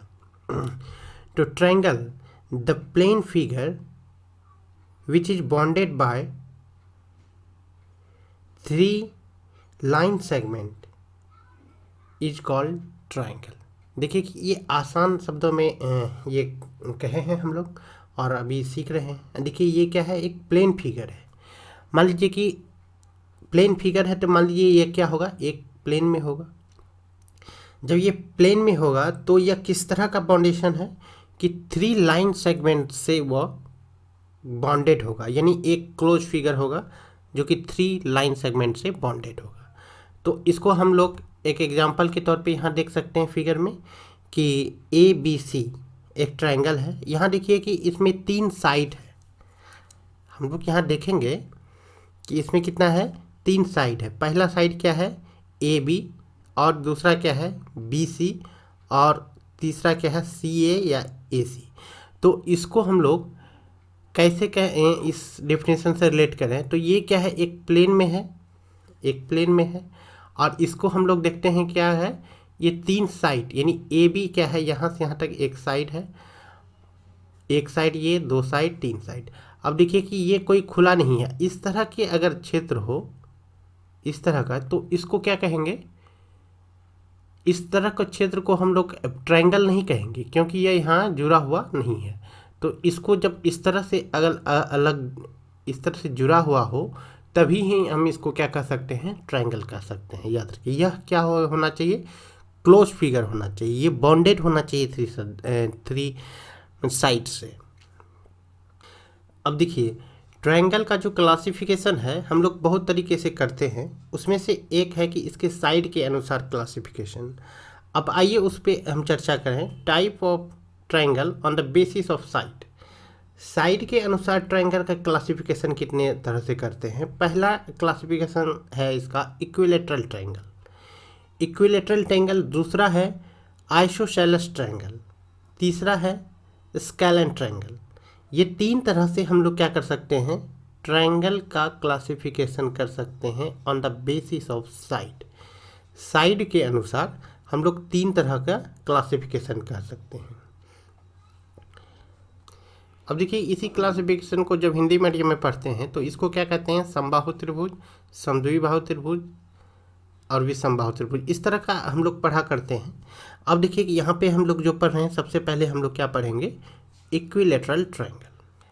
इक्विलेटरल ट्रायंगल क्या होता है, the triangle in which all sides are equal.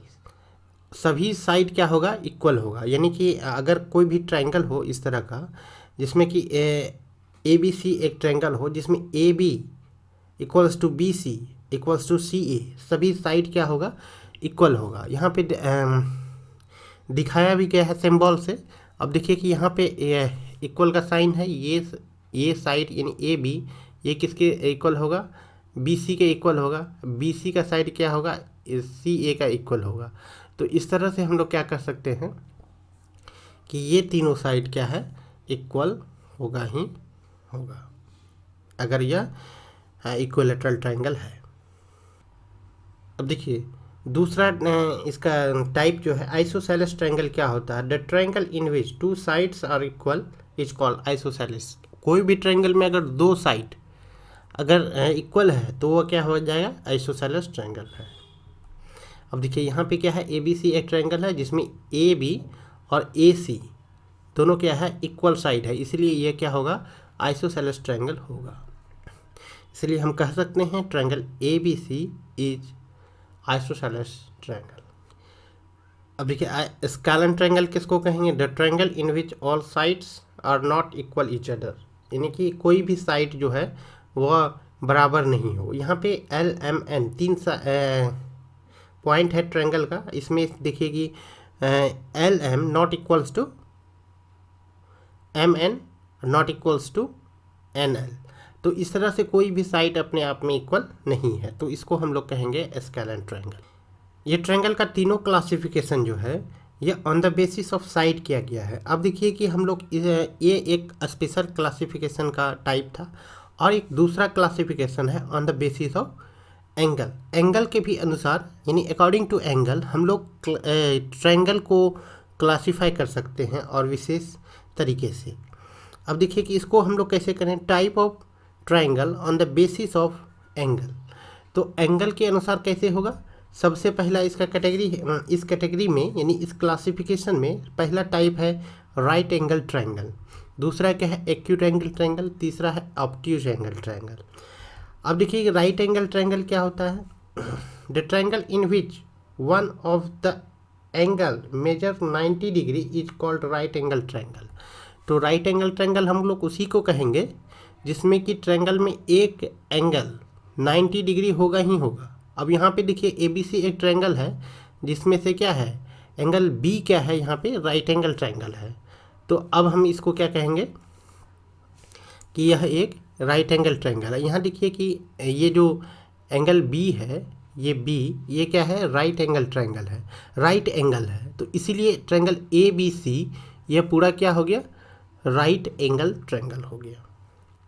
अब दूसरा टाइप है इसका acute angle triangle. Acute angle triangle किसको कहेंगे, the triangle in which each angle is less than 90 and more than 0 is called acute angle triangle. अगर 0 से तो ऊपर होना ही है, 0 से अगर नीचे रहेगा तो वो 0 के बराबर रहेगा तो वो ट्रायंगल ही नहीं बनेगा, इसीलिए वो 0 से ऊपर है लेकिन 90 से वो छोटा होगा सभी एंगल।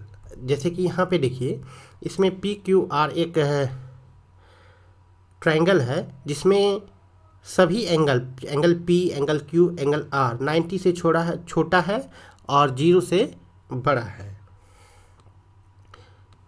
इसलिए हम लोग कह सकते हैं triangle P Q are is an equilateral triangle. अब देखिए ऑब्ट्यूज एंगल ट्रायंगल क्या होता है, इसी का तीसरा टाइप है।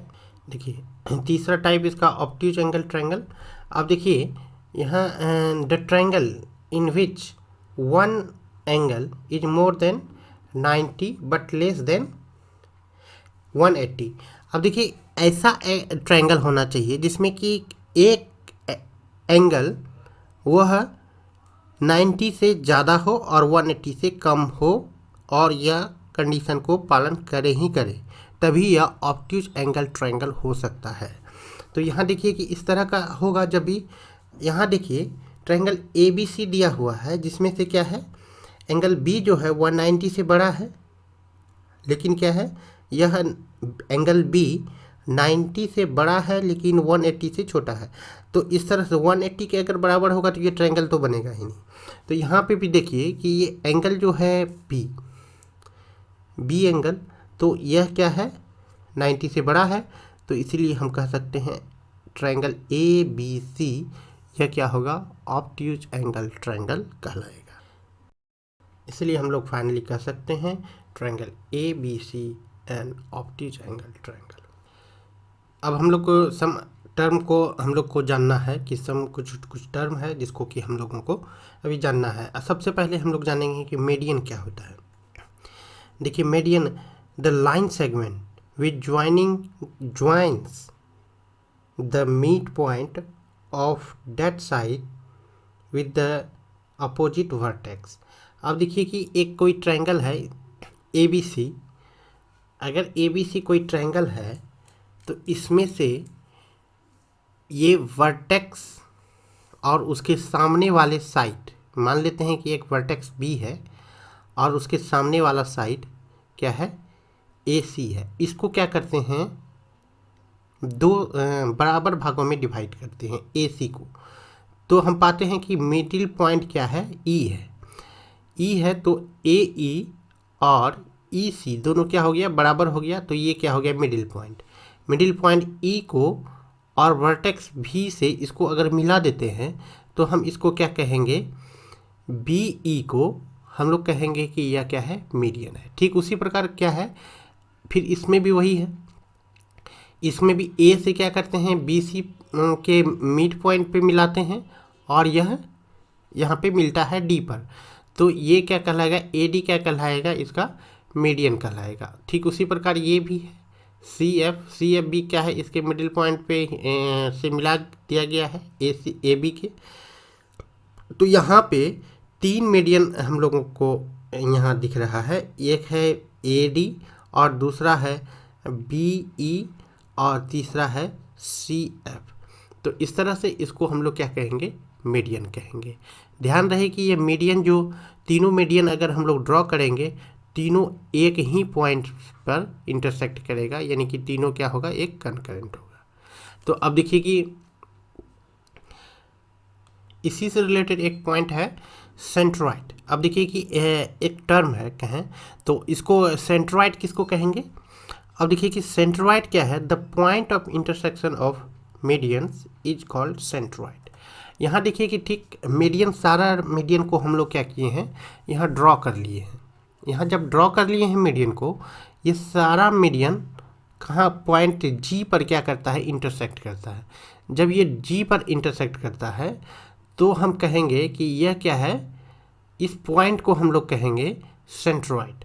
अब देखिए कि इसको G से डिनोट करने का कुछ पर्पस भी होता है, और से डिनोट तो हम किसी से भी कर सकते हैं, लेकिन G से जनरली इसको कैसे डिनोट किया जाए, क्यों डिनोट किया जाता है, क्योंकि सेंट्रॉइड का दूसरा नाम सेंटर ऑफ ग्रेविटी भी है, जिसका G एक लेटर लिया गया है, इसलिए इसको क्या कहता है, G से डिनोट करते हैं।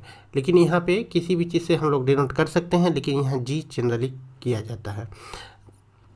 तो हम लोग यह सीख चुके हैं कि सेंट्रॉइड क्या होता है। सेंट्रॉइड वही होता है जो मीडियन हम लोग ड्रॉ करेंगे, जहाँ पे वह इंटरसेक्ट करेगा, उस पॉइंट को हम लोग क्या कहेंगे, सेंट्रॉइड। अब देखिए एल्टीट्यूड क्या होता है, the length of perpendicular draw from the opposite vertex to the side. तो यहाँ देखिए कि एक ट्रायंगल है ABC, जिसमें कि एल्टीट्यूड ड्रॉ किया गया है ABC से। अब देखिए साइड AB है, ठीक है, और यहाँ C से यहाँ पे परपेंडिकुलर स्पोर्ट, ये एंगल जो है, ये एंगल कितना है, 90 डिग्री, यानी कि ANC एंगल जो है यह 90 डिग्री का है। तो अगर ये 90 डिग्री का हो और इसको हम लोग यहाँ से ऐसे मिलाएं और ये 90 डिग्री का हो जाए, तो इसको हम लोग कहेंगे एल्टीट्यूड। एल्टीट्यूड इस तरह का होता है। आप यहाँ से देखें, फिर इसको मिलाते हैं, फिर यह भी क्या है, एक एल्टीट्यूड लेते हैं, फिर यहाँ भी। अब ये तीनों एल्टीट्यूड अगर हम लोग ड्रॉ कर लें तो यह भी क्या होगा, एक पॉइंट, फिक्स पॉइंट से पास करेगा। तो यहाँ भी देखिए AL, BM और CN तीनों क्या है, एक एल्टीट्यूड है और एल्टीट्यूड। तो इस तरह का एल्टीट्यूड को हम समझ चुके हैं। अब देखिए इसी से रिलेटेड एक टर्म है ऑर्थोसेंटर। ऑर्थोसेंटर किसको कहेंगे, जहाँ पे एल्टीट्यूड क्या करता है, इंटरसेक्ट करता है, उसी को हम लोग क्या कहेंगे, ऑर्थोसेंटर। यहाँ के the point of intersection of all the three altitude of a triangle is called orthocentre. तो यहाँ देखिए कि एक ट्रायंगल है ABC और यहाँ पे तीनों एल्टीट्यूड जो है यह किस पॉइंट पे इंटरसेक्ट कर रहा है, ओ पॉइंट पे। ये जो है इंटरसेक्टिंग पॉइंट, ये क्या कहलाएगा, ऑर्थोसेंटर। अब देखिए हम लोग जानेंगे इन सेंटर ऑफ ए ट्रायंगल क्या होता है। The point of intersection of angle bisector of a triangle is called in centre of the circle triangle. अब यहाँ देखिए कि यहाँ पे ABC एक ट्रायंगल दिया हुआ है। अब यहाँ हम लोग क्या करते हैं कि एक ट्रायंगल है ABC, जिसमें से इसको क्या किया गया, एंगल A को बाइसेक्ट किया गया। ये देखिए एंगल ये एंगल और ये एंगल, ये दोनों एंगल जो है ये दोनों एंगल बराबर है और यहाँ से एक एंगल बाइसेक्टर ड्रॉ किया गया। तो ये कहाँ हुआ, पॉइंट P पे BC को क्या करता है, इंटरसेक्ट करता है। तो इसी तरह क्या किए, B से फिर इधर एक पॉइंट Q है यहाँ पॉइंट, तो ये AC को Q पॉइंट पे टच करता है और यहाँ पे तीनों इस तरह से हम लोग ड्रॉ करते हैं एंगल बाइसेक्टर। तो तीनों पॉइंट का एंगल बाइसेक्टर करने के बाद, खींचने के बाद, यहाँ देखते हैं कि ये तीनों एंगल बाइसेक्टर ये पॉइंट I पे इंटरसेक्ट करता है। तो इसको हम लोग क्या कहेंगे कि इन सेंटर ऑफ द ट्रायंगल। यहाँ इस तरह का हम लोग के यहाँ भी इस तरह से कर सकते हैं, ये इस ट्रायंगल का इन सेंटर। अब यहाँ देखिए इसका विशेषता क्या है कि यहाँ अगर इसको हम यानी पॉइंट I को सेंटर मानकर और RI, PI और QI को रेडियस मानकर हम लोग एक सर्किल ड्रॉ कर सकते हैं यहाँ पे। इसीलिए इस सर्किल को ट्रायंगल के अंदर हम लोग ड्रॉ कर सकते हैं, इसलिए इसका नाम क्या है, इन सेंटर ऑफ द ट्रायंगल। तो ये इन सेंटर हम लोगों को समझ में आ चुका होगा। अब देखते हैं आगे हम लोग। अब हम लोग इन सेंटर पढ़ने के बाद हम लोग पढ़ेंगे circumcentre of a triangle. Circumcentre क्या होता है, the point of intersection of the perpendicular bisector of the side of a triangle is called its circumcentre. अब यहाँ हम लोग एक एग्जाम्पल की सहायता से हम लोग इसको समझेंगे। अब इसको देखिए कि समझने के लिए थोड़ा कंसंट्रेट रहना बड़ा ज़रूरी है। अब यहाँ देखिए इस ये ट्रायंगल है, ट्रायंगल LMN है। तो यहाँ LM का क्या किए, परपेंडिकुलर बाइसेक्टर खींचे हैं। ये दोनों क्या है, बराबर है और ये क्या है, इस पे परपेंडिकुलर भी है। ये परपेंडिकुलर भी है और इसको क्या कर सकता है, बराबर में बांटता भी है L और M को।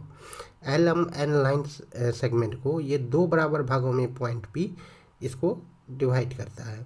अब यहाँ देखिए, यहाँ से जब यहाँ परपेंडिकुलर ड्रॉ किए तो फिर इसी तरह हम लोग इसमें भी क्या किए, परपेंडिकुलर ड्रॉ किए, परपेंडिकुलर और बाइसेक्टर।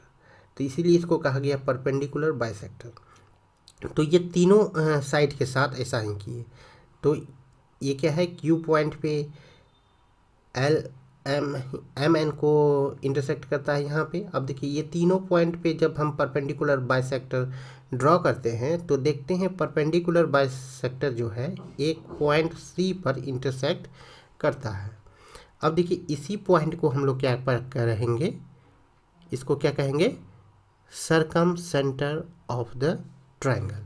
अब देखिए इस सरकम सेंटर की क्या विशेषता है कि यहाँ से हम लोग इसको पॉइंट C को सेंटर मानकर और इसको यानी कि LC, MC और NC को रेडियस मानकर हम लोग एक सर्किल ड्रॉ कर सकते हैं। तो अब देखिए कि एक सर्किल जब ड्रॉ कर सकते हैं तो ये क्या हो जाएगा, तो हम कह सकते हैं कि ये पॉइंट ऐसा है जहाँ की ट्रायंगल के तीनों वर्टेक्स को छूते हुए एक सर्किल जाएगा।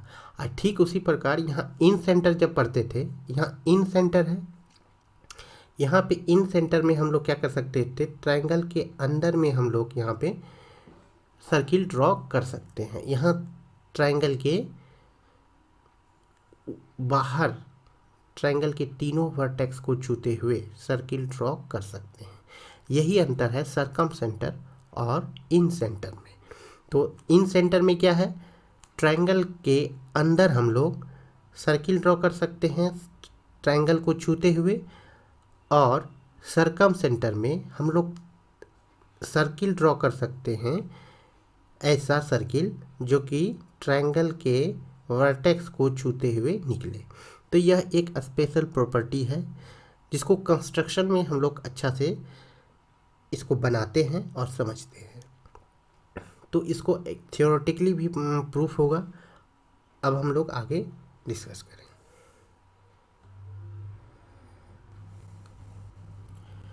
तो हम लोगों ने बहुत सारे बेसिक कॉन्सेप्ट को पढ़ा। अब देखिए कि अब हम लोगों को उसके अप्लाई यानी थ्योरम के प्रूफ की ओर जाना चाहिए। अब यहाँ पे उस कॉन्सेप्ट जो हम लोग बेसिक कॉन्सेप्ट पढ़े थे उसकी सहायता से हम लोग थ्योरम को प्रूफ करेंगे। यहाँ देखिए एक थ्योरम है जिसको हम लोग पहले पढ़ चुके हैं, लेकिन यहाँ पे क्या है कि हमको यहाँ पे प्रूफ करना है। तो वह थ्योरम कुछ इस प्रकार है, proof that sum of the angles of a triangle is 180 degree. ये बचपन से हम लोग पढ़ते आ रहे हैं कि ट्रायंगल के तीनों एंगल के सम क्या होते हैं, 180 होते हैं। लेकिन यहाँ पे हाँ कुछ विशेष बात है कि यहाँ पे क्या करना है, हम लोगों को प्रूफ करना है।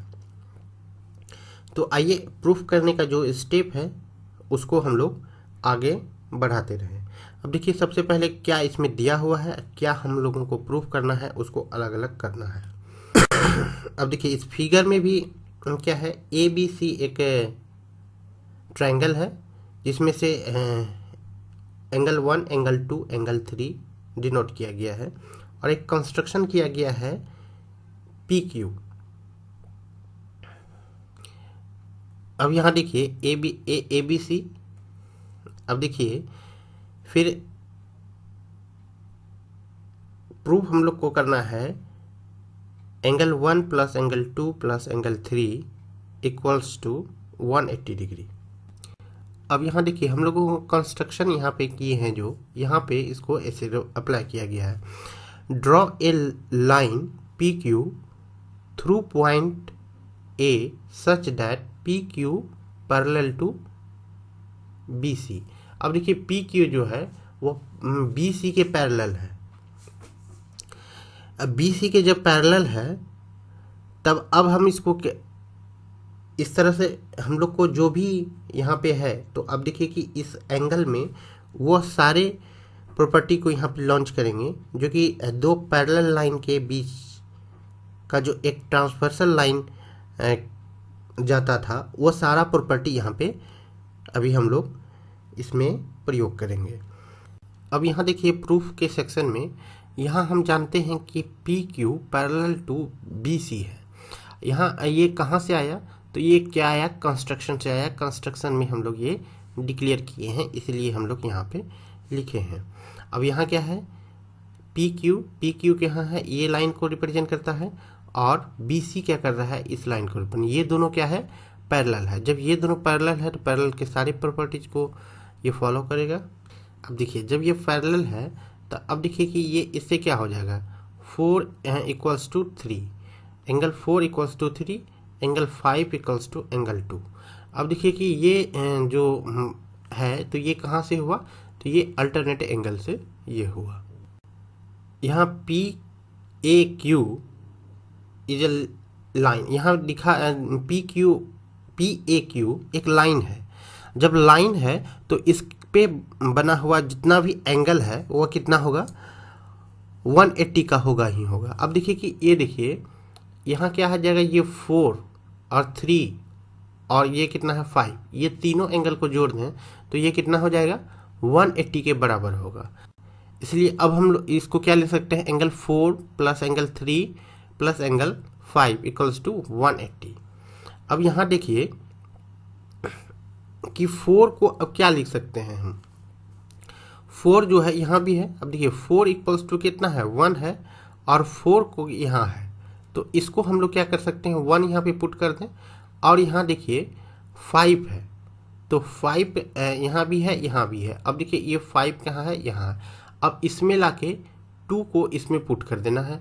तो अब देखिए कि ये जो इतना आया, तो इस पे हम लोग क्या कर रहे हैं, ट्रायंगल के इस यह जो एंगल दिया हुआ है 5 4, इसको क्या करना है, ट्रायंगल के एंगल में हम लोगों को कन्वर्ट कर देना है। तो अब देखिए, अब हम कुछ इस प्रकार यहाँ पे लिख सकते हैं। अब यहाँ जो लिखा गया है, अब देखिए 4 के बदले यहाँ क्या लिखे हैं, एंगल 1, और 5 के बदले यहाँ क्या लिखे हैं, एंगल 2। तो अगर ऐसा लिखे हैं तो ये क्या हो जाएगा, ये ट्रायंगल के सारे एंगल को रिप्रेजेंट करता है, 1 3 2। अब देखिए कि यही क्या था, 1 3 2, ये भी क्या है 180 है, और ये हमारा क्या हो चुका है, अब प्रूफ हो चुका है इस तरह से कि हम कह सकते हैं ट्रायंगल के तीनों एंगल का सम कितना है, 180 होता है। फाइनली हम कह सकते हैं hence the sum of the angles of a triangle is 180 degree. अब यहाँ पे हम लोग एक विशेष प्रॉब्लम को प्रूव करेंगे। अब देखिए इस ट्रायंगल में हम लोगों को क्या प्रूफ करना है, इसको थोड़ा बारीकी से देखें। अब देखिए ट्रायंगल ए बी सी है, अब बी सी साइड को क्या कर दिया गया, थोड़ा सा प्रोड्यूस कर दिया गया आगे की तरफ। तो इस तरह से हमारा ए सी डी एक और एंगल बन गया। तो यहाँ पे हम लोगों को प्रूफ करना है कि एंगल 4 जो है, ये एंगल 4 ये दोनों के सम के बराबर है, यानी angle 4 equals to angle 1 plus angle 3। तो इसको हम लोगों को क्या करना है, प्रूफ करना है। यानी एंगल 4 कहाँ से लिए हैं, यहाँ से, एंगल 1 जो है यहाँ से, और एंगल 3 जो है ये यहाँ से लिए हैं। तो इस तरह से इसको हम लोगों को क्या करना है, दिखाना है प्रूफ करके। अब कि जैसा कि हम लोग अभी डिस्कस किए हैं कि ये क्या है, इन ट्रायंगल ए बी सी को क्या करते हैं, प्रोड्यूस किया जाता है कहाँ तक, डी तक। तो एंगल 4 का निर्माण होता है। तो अब देखते हैं एंगल 4 इस तरह से बनता है।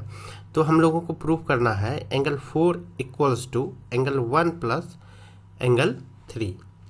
तो अब देखिए कि जैसा कि हम लोग जानते हैं कि एक ट्रायंगल ए बी सी में तीनों एंगल का सम कितना होगा, एंगल 1 एंगल 2 एंगल 3 का सम कितना होगा।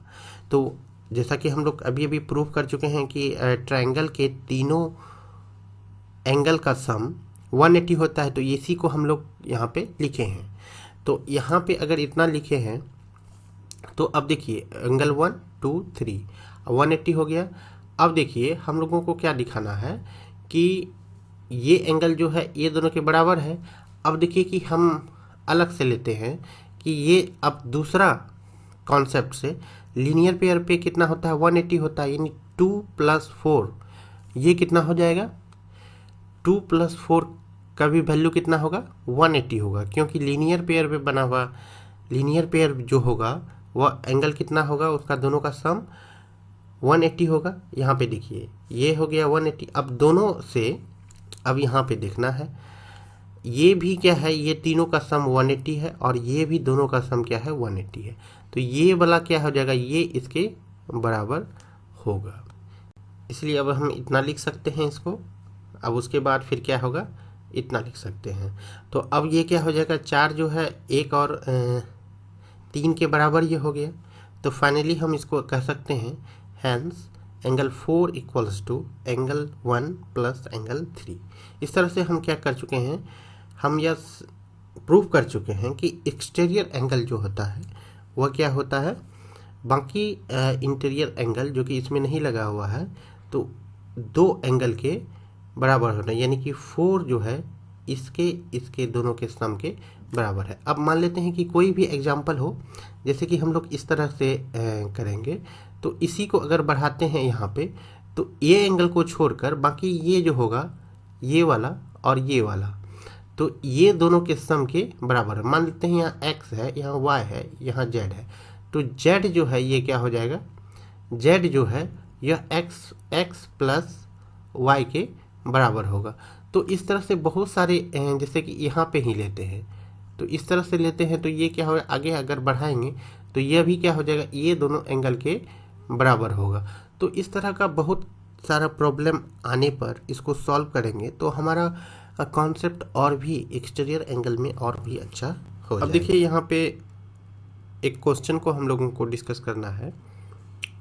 एक ट्रायंगल पी क्यू आर है, इसमें एक कंडीशन दिया हुआ है 2 टाइम्स पी को करने पे 3 टाइम्स क्यू पे और 6 टाइम्स एंगल सी को करने पर, तो ये सभी क्या हो जाता है, बराबर हो जाता है। Calculate the measure of angle P Q are, तो इसको हम लोगों को क्या करना है, निकालना है। इसके लिए हम लोग क्या करते हैं, इसके लिए हम करेंगे क्या, ये टोटल सिस्टम जो है इसको हम लोग x मान लेते हैं। यहाँ भी क्या किए, x मान लिए। देखिए x मान लेने से क्या होगा, तो हम इसको क्या कर सकते हैं, p का अब वैल्यू निकालेंगे। p का अगर इतना हो जाएगा यानी 2 इतना इक्वल्स टू x हो जाए तो p इक्वल्स टू कितना हो जाएगा, x/2 हो जाएगा। और उसी तरह क्या हो जाएगा, इसी तरह हम लोग निकाल सकते हैं q का वैल्यू, तो क्या हो जाएगा, x/3 हो जाएगा। और इसी तरह r का एंगल r का वैल्यू निकालेंगे तो x/6 हो जाएगा। तो हमारे पास 3 तरह का एंगल आ गया, p आ गया, q आ गया, r आ गया, जो कि एक ही ट्रायंगल का एंगल है। अब इसको अरेंजिंग फॉर्म में कुछ इस तरह से लिख सकते हैं इसको। अब देखिए इसको इस तरह से लिख सकते हैं, तो इसको क्या करेंगे, अब हम लोग जान रहे हैं कि ये जो है पी क्यू आर ये एक ही ट्रायंगल के एंगल है। जब ये तीनों एक ही तरह के एक ही ट्रायंगल के एंगल हैं, तब ये तीनों का सम कितना होगा, 180 होगा। Sum of angle of triangle P Q R equals to 180 degree. जब इतना है तो ये तीनों को हम लोग ऐड करेंगे तो 180 आएगा। तो फिर p का वैल्यू जो है p की जगह पे, और q का वैल्यू q की जगह पे, और एंगल r का वैल्यू क्या करेंगे, r की जगह पे पुट करेंगे, जैसे कि यहाँ पे इस तरह से पुट करते जाएंगे। तो इसमें अगर वैल्यू रखेंगे तो यहाँ देखिए कि कुछ इस प्रकार यह दिखने, तो यहाँ कुछ इस तरह से हो जाता। अब इसको कैलकुलेट करने के बाद तो हम देखते हैं कि ये क्या हो जाता है, x का वैल्यू निकल जाता है 180। अब देखिए x का वैल्यू, अब हम p का वैल्यू निकालना है x के वैल्यू से। अब देखिए कि जो angle p equals to x/2 था, उसमें क्या करना है, x का वैल्यू बैठाना है। तो x का वैल्यू बैठाने पे ये क्या हो गया, एंगल p का वैल्यू कितना हो गया, 90। तो एंगल p का वैल्यू 90 आया। तो इसको हम लोग क्या किए, कैलकुलेशन करके हम लोग यहाँ पे 90 ले आए हैं। इसी तरह हम लोग क्या करेंगे, q का भी वैल्यू हम लोग निकालेंगे। अब देखिए q का वैल्यू कैसे निकलेगा, अब q का भी वैल्यू x की जगह पे 180 पुट कर दिए तो आ गया 60 डिग्री। और उसके बाद एंगल r का वैल्यू निकालते हैं तो वह कितना हो जाता है, 30 डिग्री।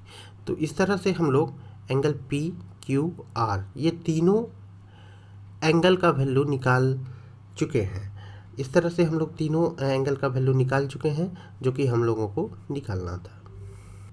अब यहाँ देखिए एक दूसरा क्वेश्चन है कि यहाँ ABC एक ट्रायंगल है जिसमें BC साइड को प्रोड्यूस किया जाता है D तक।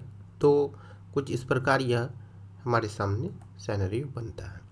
तो ये जब इस तरह होता है तो कहा गया है कि ACD 120 डिग्री जब इतना है, तो यहाँ कहा गया है, फिर देखिए एक रिलेशन दिया हुआ है, ये एंगल ABC को रिप्रेजेंट करता है, यानी एंगल B को।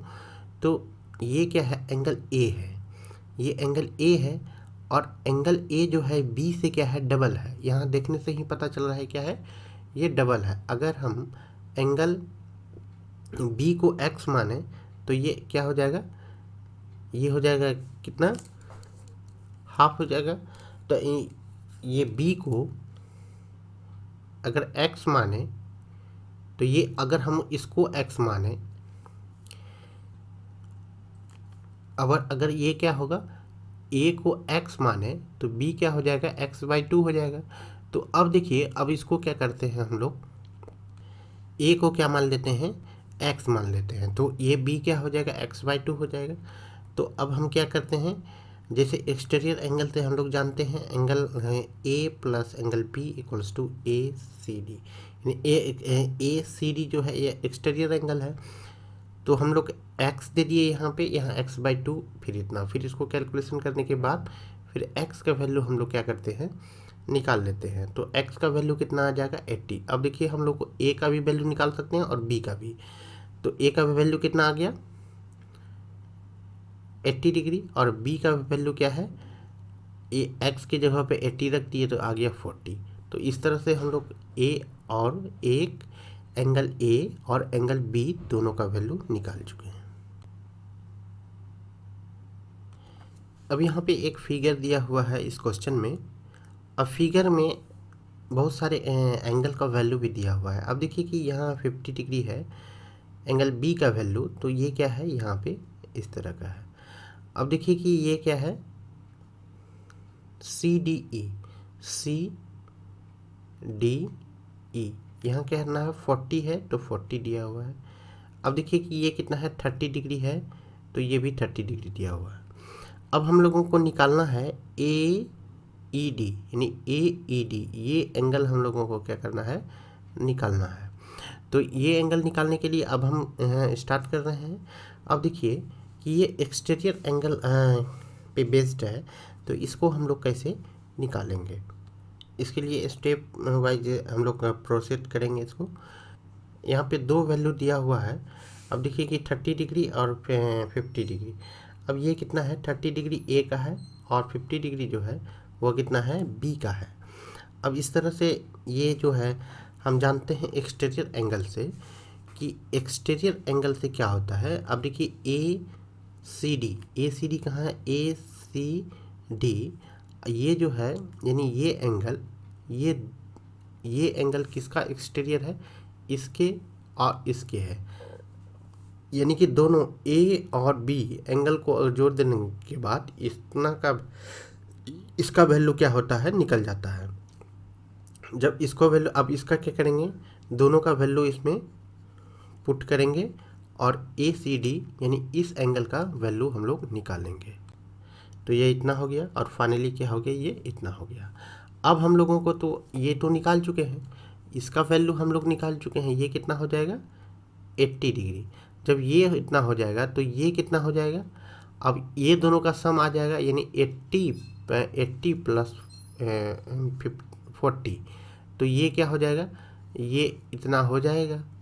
अब इसको हम लोग अभी निकालेंगे। तो देखिए अब इतना है, एक्सटीरियर एंगल से इतना हो गया। अब इसको देखिए कि फिर क्या हो जाएगा, ये ए ई डी कितना हो जाएगा, इतना। तो हम क्या कर सकते हैं, इसका वैल्यू निकल गया 120। तो इस तरह से यहाँ पे ए ई डी क्या हो जाएगा, फाइनली ये जो निकालना था हमारा, तो ये क्या था 80 था और ये 40, तो यहाँ कितना हो जाएगा 120। तो ये फाइनली इस एंगल को हम लोग क्या कर चुके हैं, यहाँ पे निकाल चुके हैं। इसके साथ ही ये टॉपिक समाप्त होता है। आशा करते हैं कि ये सभी को समझ में आया होगा। प्रीवियस जो भी बताया गया, जो समझाया गया, वो सभी को समझ में आया होगा। इसके साथ ही इस चैप्टर को यहीं पे विराम देते हैं। जय हिंद, जय भारत। आपके स्वस्थ खुशहाल एवं उज्जवल भविष्य की कामना करता हूँ। चैप्टर के अंत तक जुड़े रहने के लिए बहुत बहुत धन्यवाद।